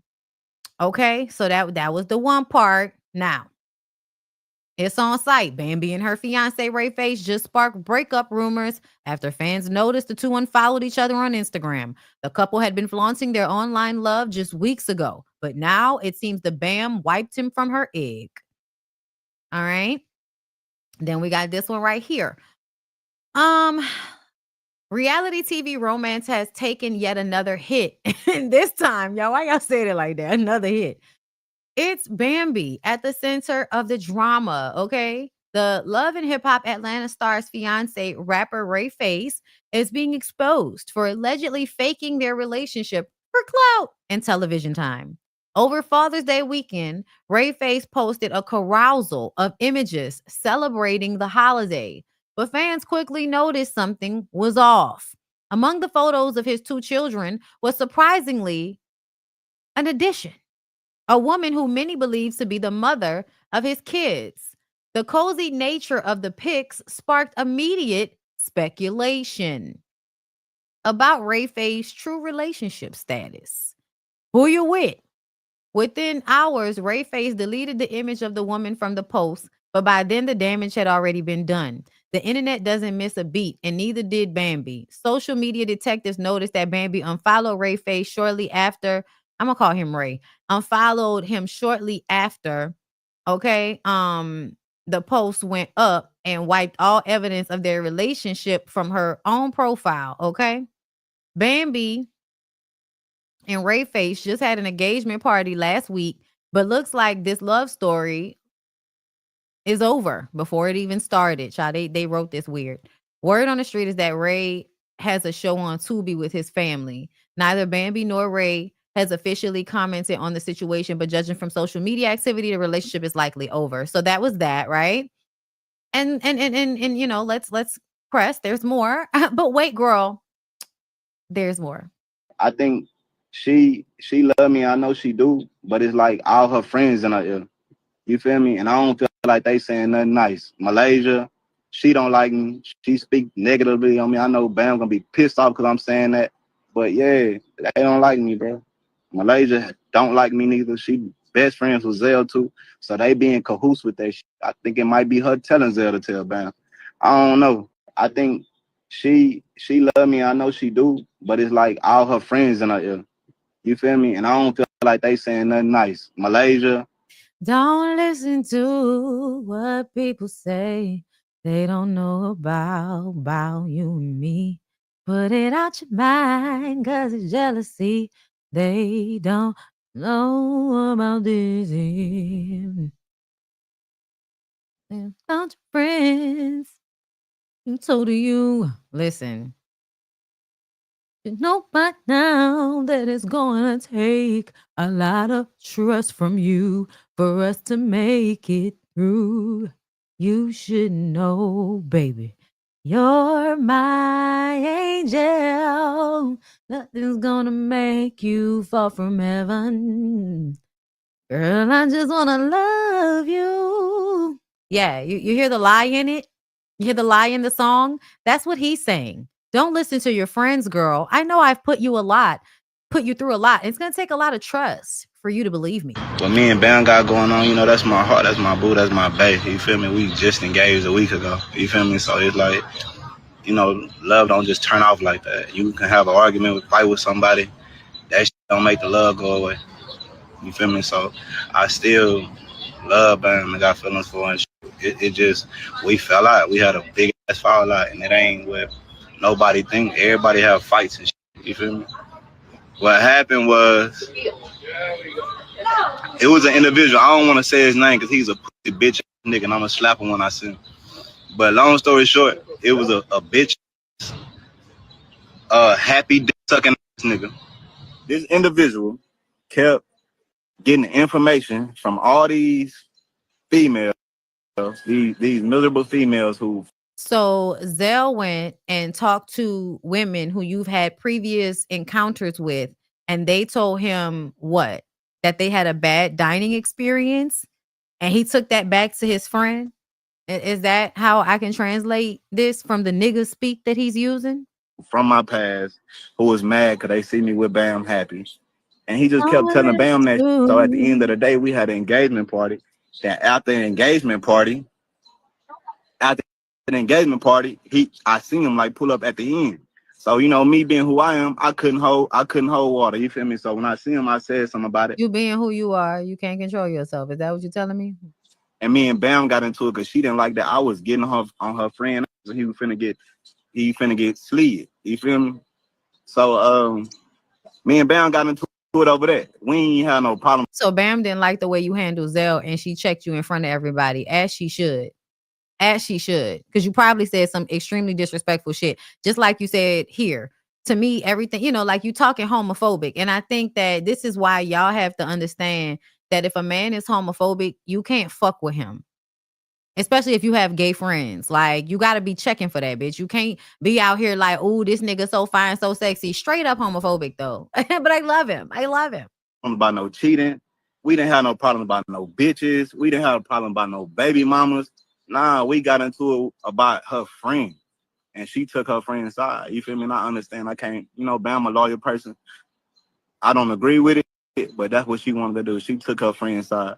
So after that, we had a real problem. You feel me? So I had my belongings at Bam house. So I went and pulled up at Bam house. Take note, I had the police escort me over there. The police escorted me to Bam house. Like when I pulled up, the police was outside already. So it ain't like I just went over there on some crazy man kicking in doors. Now I was with the police. The police say, "Do you live here?" I say, "Yes." The door was locked. And I'm like, man, I just want to get my shit and go. I want my jewelry. I want my shit and I want to go. I had 100,000 worth of jewelry in there. I'm like, I can't lose like that. You feel me? I can lose. I can't take that type of loss right now. I ain't want to. So long story short, the police was outside. He told me that if I live there, I can do whatever I got to do to get in the house. So I kicked the door open and went in there to get my jewelry, and that's it. And I left. So Bam was there. I didn't put my hands on her. We didn't have no. You kicked in her door? Did you knock on it first? Because did he say they wouldn't let him in? That's no real problem or no shit like that. But after that, she was just so fucked up because I don't think Bam, like, just based on the way Bam roll, I don't feel like Bam will hold your shit. I don't. I feel like if you went to Bam house and said, I just want my stuff, and she told you no, it was probably because she needed some time to like process. You decide to kick the door down?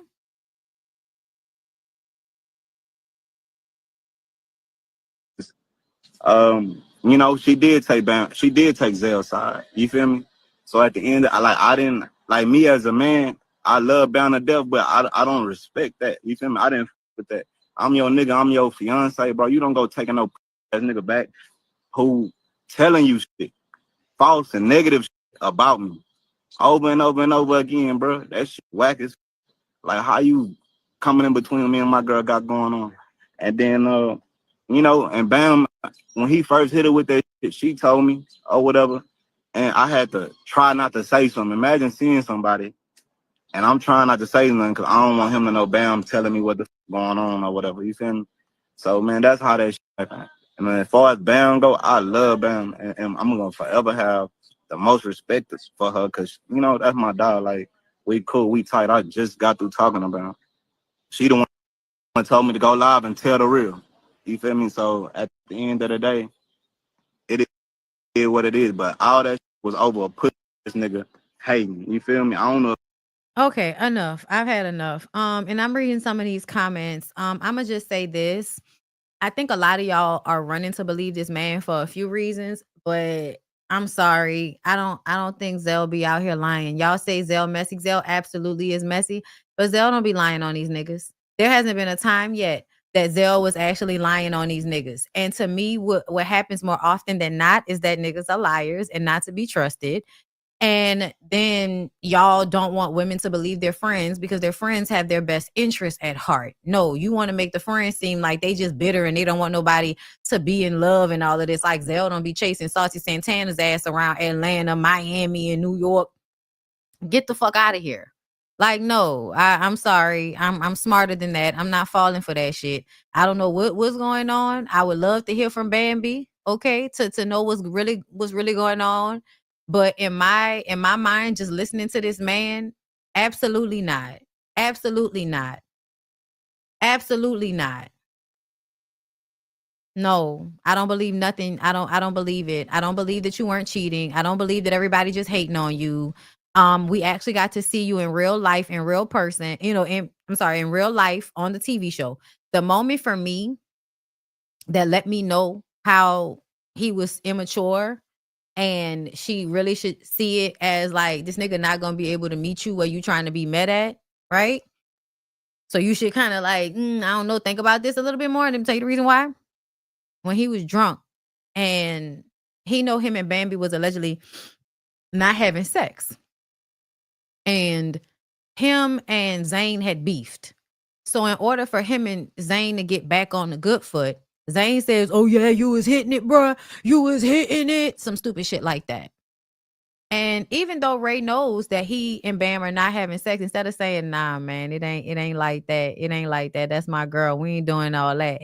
He wanted Zane's male validation. And he was like, like, and she was like, oh, wait, no. And then he did it in front of her as if she wasn't standing there, as if she was supposed to just go along with his bullshit, even though that wasn't true. That was a huge red flag for me, because is that not the same thing as like right now? Is that not the same thing as like right now, where he's literally expecting you to be stupid? Don't listen to your friends. And that's another thing. A sloppy drunk. I'm sorry, y'all.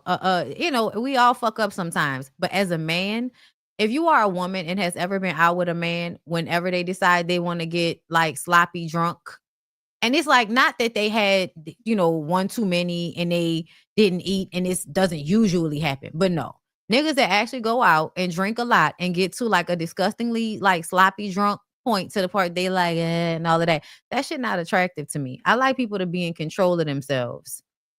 That shit is unattractive. And the way he was acting, I was just like, yeah, I don't know why she can't see it. I don't know why she can't see it, raw. Okay, so Zell responded to Ray saying all that cap gonna have your hairline receding.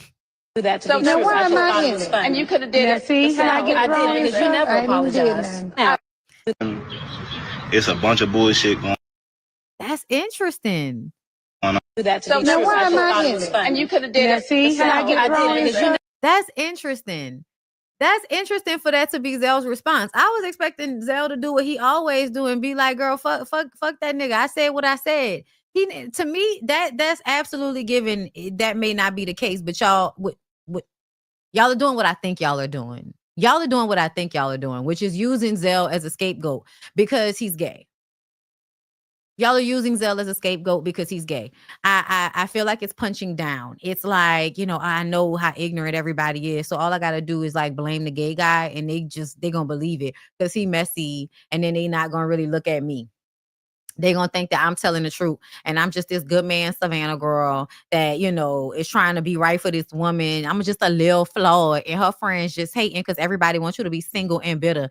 And it's just like, no, girl, we want y'all to have higher standards so that you'll be able to find the small percentage of niggas that got sense amongst all of these niggas that are trying to find ways to manipulate you into thinking that they have sense until they're mass slipped. But usually that's when you love them and are emotionally enmeshed, and then it's harder to get out of it.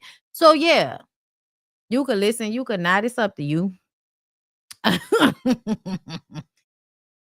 Lady T, thank you for the super chat. Hey boo, I heard that song that says Smokey Robinson driving to work this morning. All I could hear was you sing. I laughing so. Smokey Robinson. Okay. Little Anita will definitely set this body alright. What's it gonna be? Gonna be.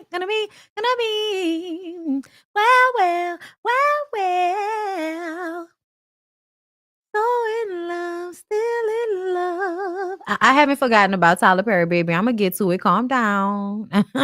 I do not like when y'all rush me down to this job, girl. You got to let me get it out as I want to get it out, or it's not gonna flow right, girl. I'm just trying to make sure that I didn't miss anything in this saga before I move on. Okay, child, the Love and Hip Hop people are trying to be seen. Okay, the Love and Hip Hop people are trying to be seen. I heard y'all said that y'all was unfollowing the Shade Room because y'all started to see how MAGA supported they are. Have y'all peeped it yet about Hollywood Unlocked? Let me know. Let me know when y'all have peeped the Hollywood Unlocked, kind of has the same vibe. Oh my God, today. Oh my God, today. All right, y'all. I think we can go ahead and do the Tyler Perry thing because I wanna go ahead and get off of here. So y'all, Tyler Perry is being sued for SA by the Oval actor.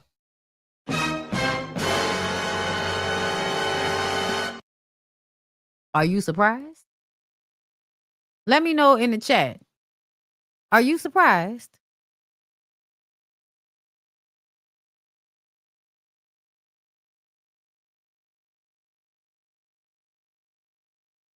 Cause I feel like I had a live maybe sometime last week where I literally told y'all that Diddy and TD Jakes and Tyler Perry all have this I'm trying to not be gay because I'm really gay thing going on.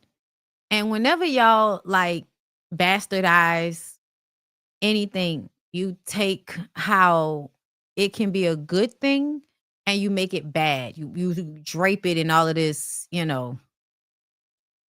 corruption.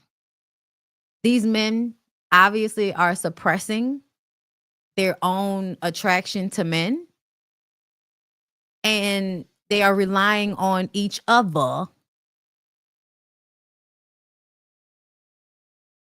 public facing images while doing dark fucked up shit in private to act out what they feel like they can't safely act out. And I'm gonna tell you why. Because to actually be in a relationship with a man would have a certain level of vulnerability that y'all know these niggas can't handle.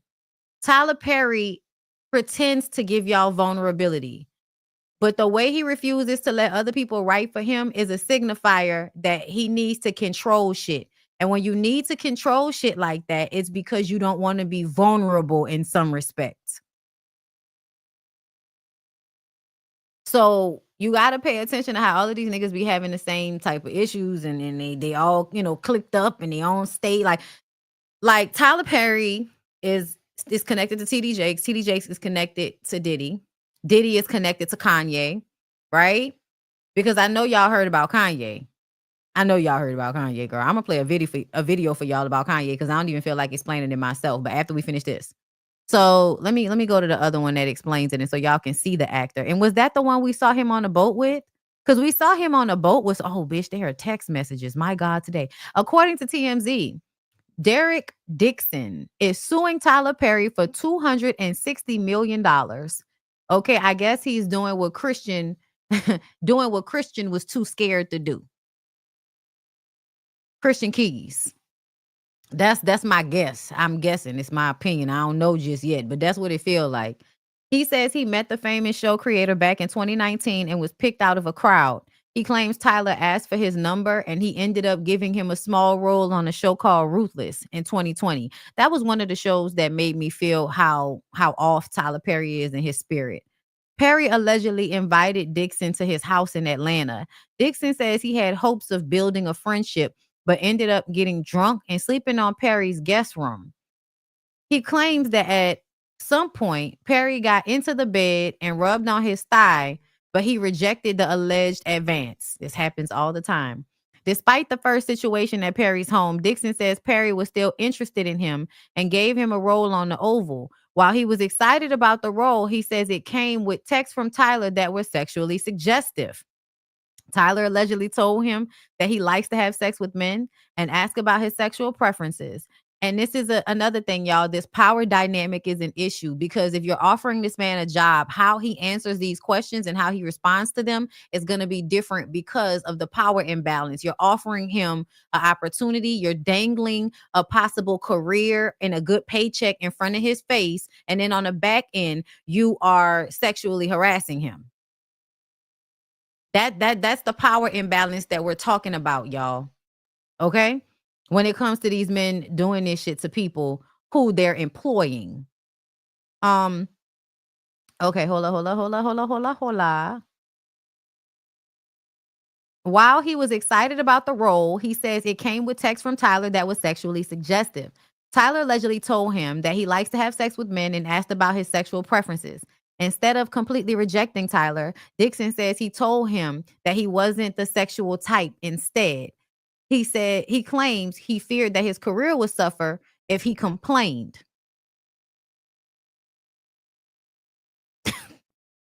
Dixon says Tyler invited him over again in late 2020 and he went. He says things started off nicely with a nice welcome, but Tyler became sexual and allegedly asked if he likes it rough in bed and then grabbed him by the throat. He claims Tyler said, "Look how excited you just got." Dixon says he stopped Tyler, but has messages to prove his claims of sexual harassment. And one alleged text, Tyler says, "I would fuck you." In 2021, Dixon claims he was back at the home again, and Tyler allegedly yanked down his underwear and grabbed his butt, telling him to just let it happen. He says he filed a complaint with EEOC in 2024 and quit the Oval. He's suing for quid pro quo, workplace sexual harassment, sexual assault, and battery. But Tyler's lawyer says this is Dixon's attempt at a shakedown, which is always the response. They claim Dixon got close to Tyler to run this scam. These are the texts. So this is Derek. "I can call you later or tomorrow sometime. Tyler, you have a really fresh voice and take on things. I don't know where this is going, but I laughed the entire time. I can see the world and the characters. My exclusivity ends in 30 days. I want to take losing it out to Amazon or Netflix after that and gauge their interest. But I also want to try and get you with the right people to help you make these shows work. They are not for my audience, but we need to find a home for this stuff. I don't want to miss another creek." You know that Eugene brought that to me first, but I didn't get it. Aman gets here tomorrow, so he's got my full attention. I'll be trapped until the day after Christmas, so let's talk then. Wow. I was worried you'd even like it because it's weird. It's a weird concept. So thank you. All right. So you look, you building him up. Okay. Next set of texts. I guess it's a continuation. And I guess it's a continuation. Yes, I remember you telling me, right? And then it starts here, right? And we just had a heaping dose of it, and now it's back to nothing. It's really weird. This is what Derek is saying. Tyler says, "I didn't have any contact. What are you talking about? I haven't been touched in months." Derek says, "Oh, you mean touching? I thought you meant being around people." Tyler says, Jacob. Derek says, I love that you only say that when I'm being stupid. I guess the Jacob's dumbass version of me. I'm guessing that's his character. Not dumb, but blonde, Tyler says. But Tyler's like, y'all, this is very, very predatory. I'm really even having a hard time trying to figure out a way to explain what's happening here because it seems so innocent, but it's not. So here when he says, right, we just had a heaping dose of it and now it's back to nothing. It's really weird. He's talking about being around people. Tyler Perry knows that. Some of this is cut off. But then when it says, I didn't have any contact, what are you talking about? I haven't been touched in months. Oh, you mean touching? I thought you meant being around people. So like, I'm not dumb because I'm not wanting to pick up on how you're flirting with me. I'm ignoring it on purpose because it's making me feel uncomfortable. Tyler says, you know what I cook, Derek? And then Derek says, spaghetti, cake. Tyler says, you. I'm so drunk, talking shit. This is not okay, y'all. This is not okay for him to do. What's it going to take for you to have guiltless sex? Have y'all found that yet in therapy? Yes, it's the exact same kind of car, Geo Metro. I have no idea what's happening in this conversation. That was Tyler Perry. Derek says, giving up my religion guilt, becoming a Buddhist, that's so cool. Where you came from. I don't understand anything that's happening here, but let's continue. Tyler Perry says, unfortunately, Derek, I have friends who are in their 50s and 60s who are still dealing with that, and it's so sad. You can have freedom from religious guilt and still believe in Christ. Okay, got it. So basically, like what we're having a conversation about is Derek maybe saying that the reason why I don't want to engage in guiltless sex is because of my religion. And that's why he says giving up my religious guilt. And then he questions becoming a Buddhist. Like, is that what you're saying I should do, I guess? That's so cool. Where you came from. I don't know what, because there's a word missing. But Tyler, that's how you know, like, there's a part of this, I hate when we are missing parts of the conversation because you can tell that this is a whole conversation. But this is to pinpoint the moment where you are obviously trying to groom him. You can have freedom from religious guilt and still believe in Christ.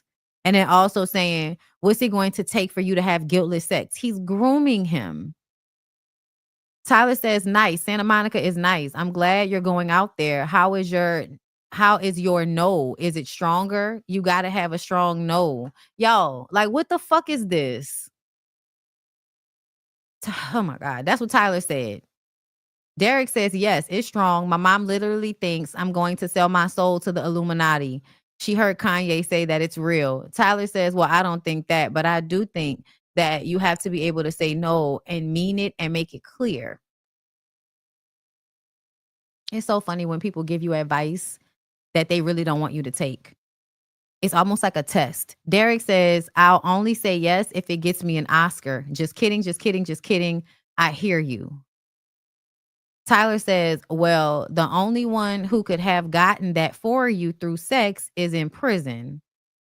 What?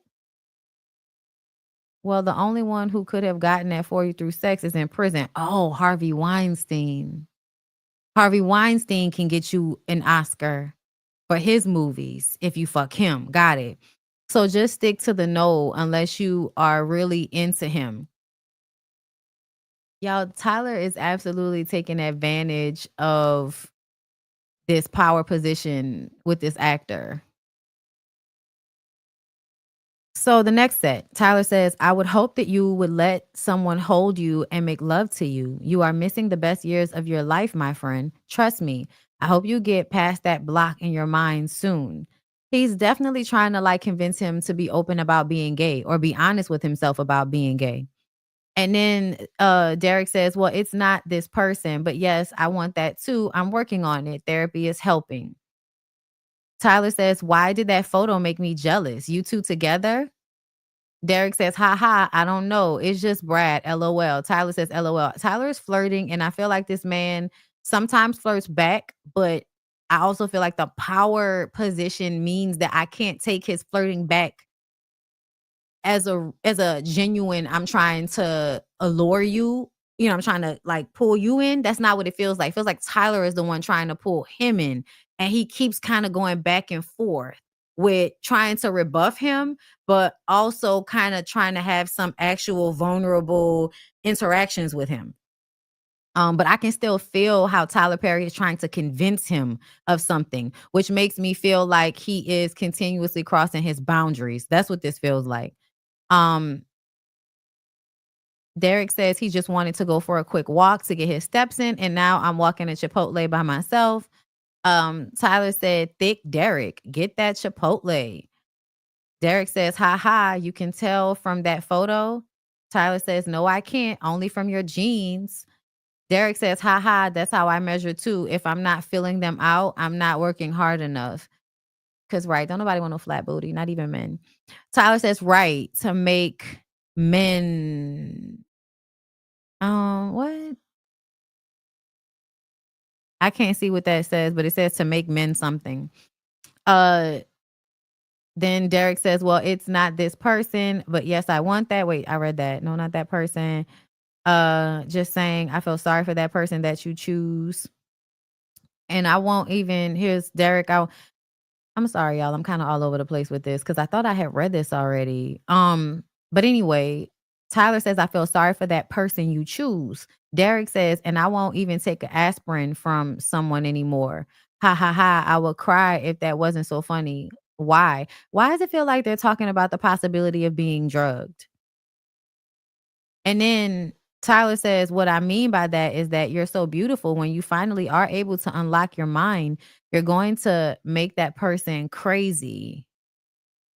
Y'all, if this is Tyler and this man, like if these text messages have, if they're proven to be real, which I mean, I have no doubt that they could be, Tyler's a creep, like we thought. And then the funny part, I saw when I clicked on the screen to see what y'all were saying, I saw somebody saying they don't believe it. And I'm like, but there's a Boondocks. There's a Boondocks episode. Okay. I'm guessing that these are the text messages that will use in the lawsuit. I'm not sure if they've been verified in the court, but these are the text messages that were used in the lawsuit that he filed, according to TMZ. And so I imagine if this is coming from the lawsuit, then yeah, it might have been verified, but we don't know just yet. It looks normal, but we don't know, girl. It could have been any Tyler. Who knows? Right? Right? We don't know. But this is what it's saying. So then continuing on, Derek says, I know I need to smell the roses more. Tyler Perry says, you are the rose, but you are so blocked that you refuse to be smelt or opened. Y'all, Tyler Perry is applying so much pressure to this man. And I feel like this has been the running joke. And I hate that we're now going to we're going to see evidence of this. And now we're going to act like people haven't been saying this about him for years. It's the exact same thing as Diddy. It's the exact same thing where we've been talking about it, and people have been saying niggas are crazy. Like people have been saying it.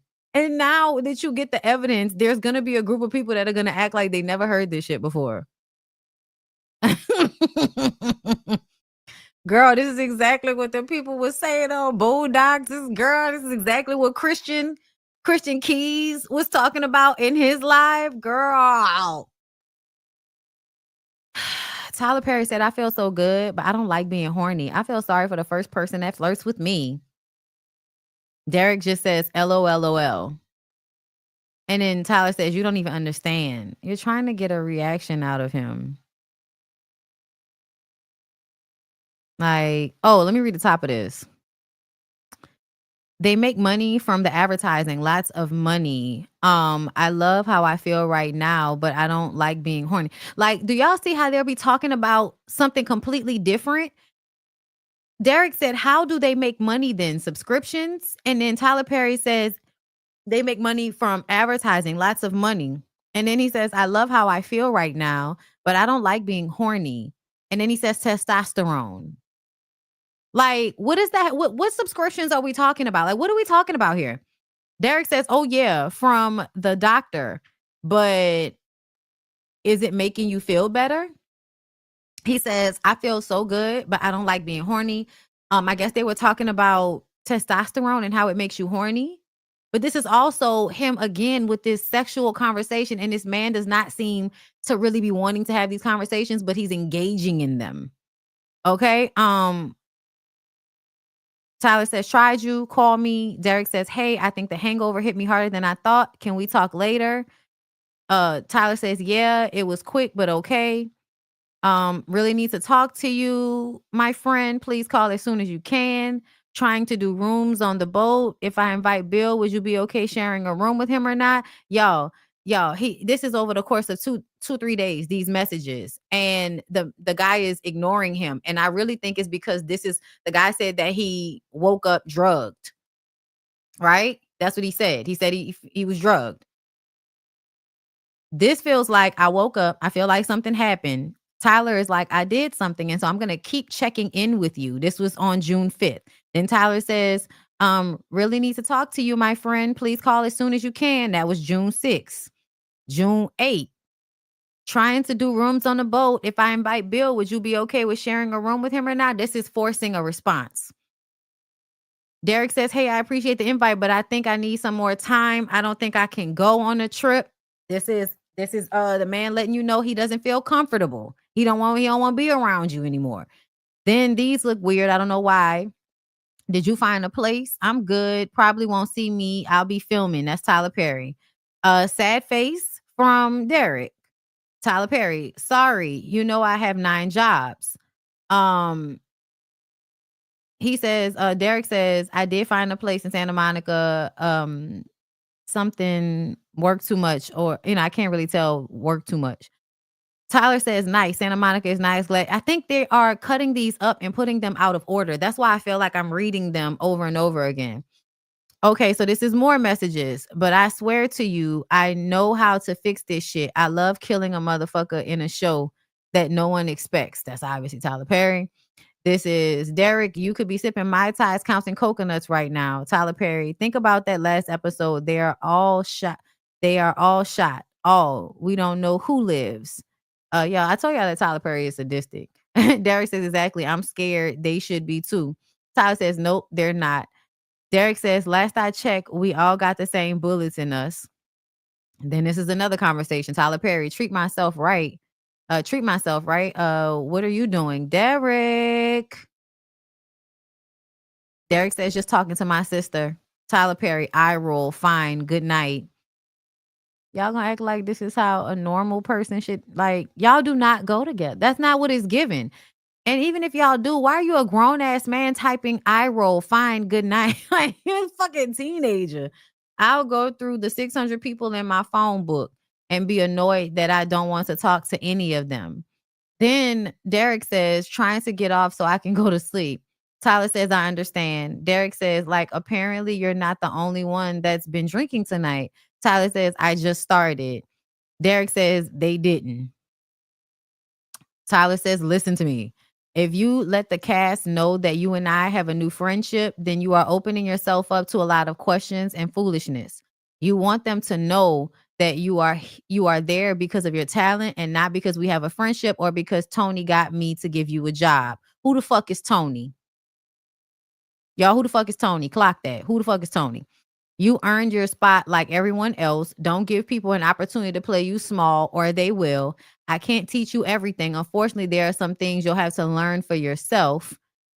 That was low-key kind of like trying to reprimand him. So you don't want people to know that y'all have a relationship because the idea is that, oh, they'll think that we're fucking. They won't think that I'm being predatory and consistently trying to fuck my talent. And the people who I've already done this to, they won't tell any, y'all won't talk to each other. Y'all won't know that this is continuously actually happening.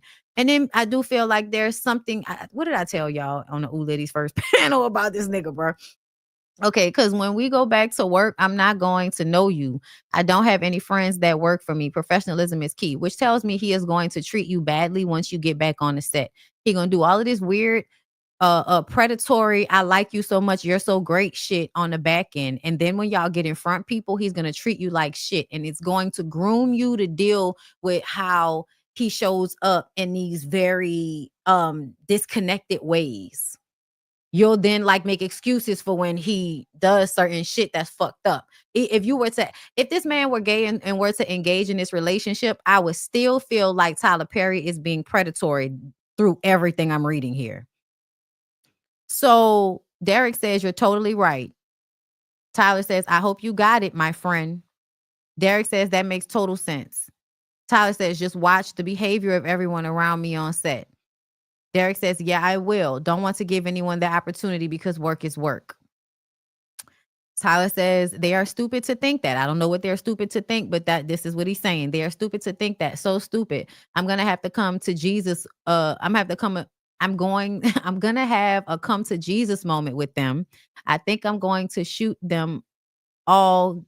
I'm going to shoot them all. Well, I'm going to shoot them all get shot. I don't know. Derek said, that'll do it. They'll be like, wait.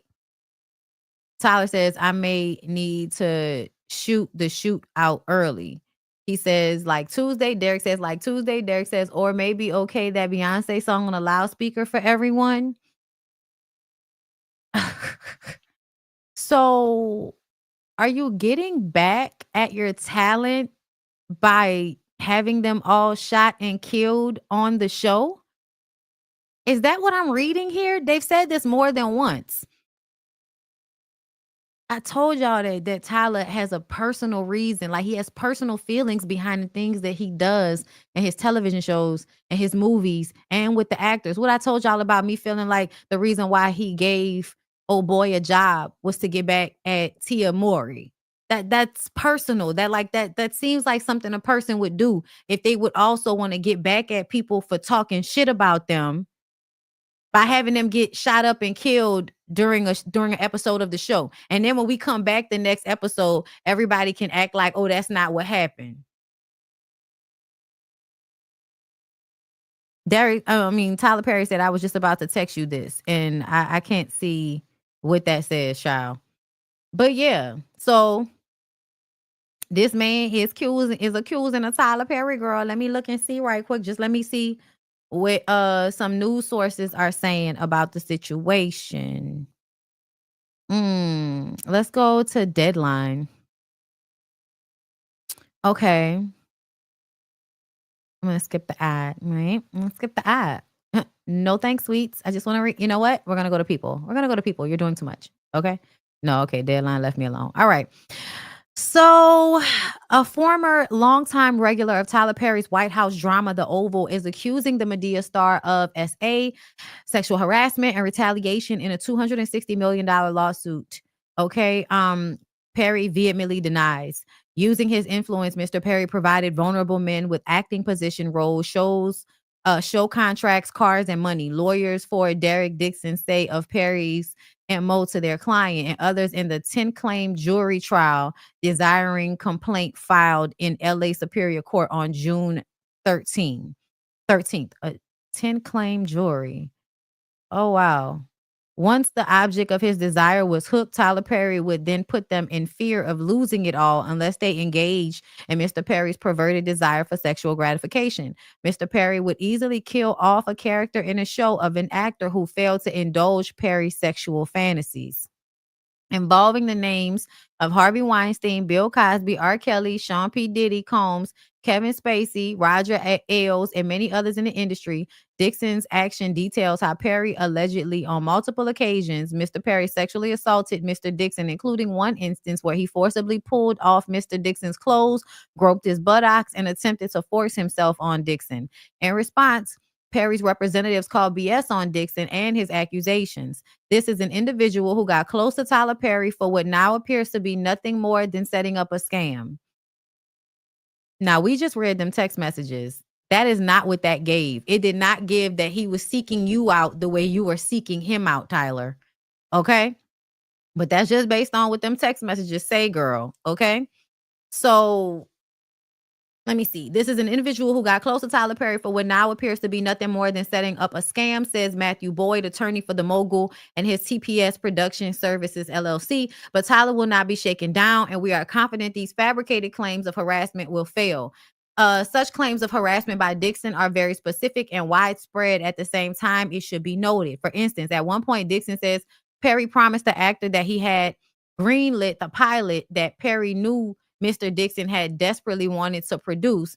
The Oval, that he wanted to produce. The Oval vet says that even with a call from one PF Perry's lawyers affirming the pilot was moving ahead, the promise turned to be empty. In a format reminiscent of Blake Lively and Justin Baldoni lawsuits, text messages, some more suggestive than others, pepper the 46-page filing from LA attorney Jonathan J. Delshad. Included is at least one from an October 2020 trip.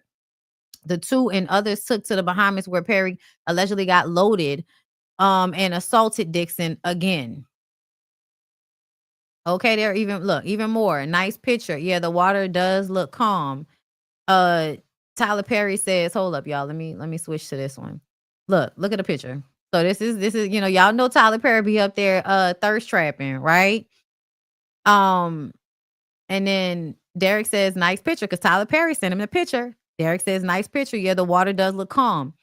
And Tyler Perry says, nice picture. Derek says, great, amazing, awesome picture. Tyler Perry says, you don't see that stud in that nice picture? Rude. Y'all, I feel like unless you have literally had somebody like trying to fuck you that you don't really want to fuck like that, you may not be able to pick up on these things. I don't know. But the way they get mad at you for not wanting them back and get offended, but then try to play it off like it's a joke. So he says, yeah, that's a stud. Okay. And y'all know, like, a stud means a big man. Tyler Perry then responds to, yeah, that's a stud, like laughing at him, asshole. Are we joking or are we playing? Are we serious or are we joking? The filing also notes that Perry supposedly repeatedly threatened that if Dixon ignored Perry or failed to engage with the sexual innuendos, Dixon's character would die in the next season. So that's what we saw in those messages where he's repeatedly talking about killing off people. It's a threat. It's a veiled threat. It goes on to add, indeed, Dixon's character Dale was shot 4 times in the chest at the end of his first season on the Oval, and Perry always held this over Mr. Dixon's head, implying that Dale would survive if Dixon kept Perry happy. And y'all saw that. Go back and watch them fucking shows and see how often somebody would get killed off, and in the next episode we will find out it was all a dream. Yo, ew. I told y'all someone right about this nigga. Ugh. In fact, according to Dixon, after he complained about Perry's alleged misconduct and the defendant did not make any investigation into defendants did not make any investigation into the complaint and did not take any steps to prevent further harassment from occurring, because he owns it. It's the same thing as somebody complaining to HR for Bad Boy about Diddy. Like, what is that gonna do? He had to quit his job working on the last season of The Oval, a decision that Dixon and his attorney claim cost him around $400,000 in lost wages. My God, these people are not, like, he is not giving up a small check. Dixon, and I want y'all to know, like, because people think, oh, it's a money grab. And it's like, if a person quit, they weren't fired, and then they sue you for what you did to them in the process. And I just, girl, they're not going to get, like, it is, okay, let me get my words together. Just because someone sues someone doesn't mean that they're going to get the dollar amount they asked for. And it also doesn't mean that they're actually going to get the amount of money that they want. That it doesn't mean that. And what will end up happening is they will be seen as somebody that tried to take a favorite down. So I feel like when people actually come out and do shit like this is not a money grab situation. This specific situation is somebody that's basically, I've had enough, and I want reparations for what you did to me and how uncomfortable you made me feel and how you manipulated me and held your power over my head to make me do things or deal with things that I wasn't really comfortable with. And that's why I tell y'all have to have empathy when y'all look at people in these situations, because you know how offering people their dreams and offering people a lot of money will make them deal with a lot of different things, but it's not being thought about the way you think it's being thought about. Because these things happen in real time, you don't have this moment to go and look back and you know, and really reflect. You kind of make the decision quickly because you feel like, oh, I mean, this is what I really want, so let me just go ahead and take it. When we was on OLFP and Jamie asked us if we would take that Tyler Perry position if he called, like, it just, to me, it shows you how you don't have to be a bad person or somebody trying to take advantage in order to want to take a job that would be beneficial for you. Right? It doesn't make you a bad person because you want to go and work with somebody and you want to take advantage of what they're offering you, but they're pulling on coat strings. They're pulling on strings and shit.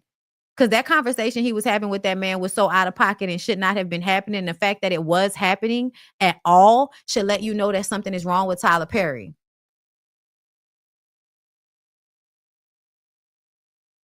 Now, that's if the text messages and all of that are real, which I believe that they are. Like, once I saw that picture, and exactly, y'all saw DeVal crying, stressed out. I think that told me a lot.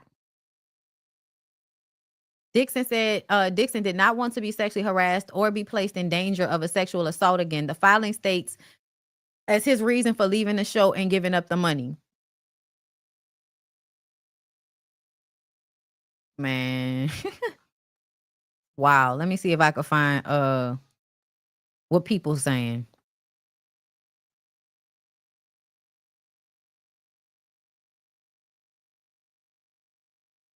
Okay. So actor Derek Dixon suing Tyler Perry for $260 million. Okay, let me see. I'm trying to see if there's any new information in this one. Mm-hmm. Mm-hmm.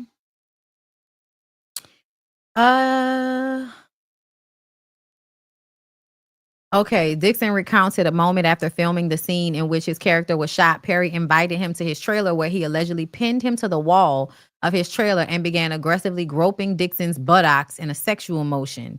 In the complaint, the actor claimed not in a circular motion. I'm sorry, circular motion like this, like doing something to yourself. I'm sorry, y'all. That's a movie reference. My bad. It's not to make light of this situation because I actually believe everything that's being said. I'm sorry, I do. I believe it. Okay, continuing. Dixon alleged that in December 2020, he visited in a complaint, the actor claimed he was groped in the Bahamas, October 2020. In December 2020, he visited a physician who indicated that Dixon exhibited severe symptoms of acute stress, insomnia, stomach issues, and dangerously low cortisol levels due to the sexual harassment and assault, and prescribed him Zoloft, an antidepressant. That's a lot of stress to be under when you work for somebody. I mean, you see how other people that work for him are cracking under pressure. And it doesn't mean that everybody's being sexually harassed, but it does mean that everybody's being exploited. I don't know when we're going to tap in, but let's continue. Dixon claimed Perry invited him to his house again in June 2021 to discuss Dixon's pilot for his show, Losing It, which Perry had expressed interest in producing. He alleged he was again sexually assaulted by Perry at this meeting, literally using a show that he's so passionate about to assault him.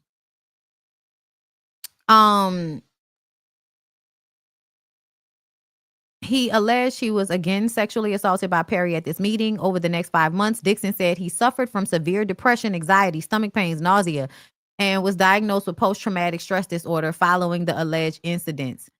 Dixon claimed that Perry's fixers offered him a raise to return to the Oval and that Perry would buy the right to produce his show, Losing It.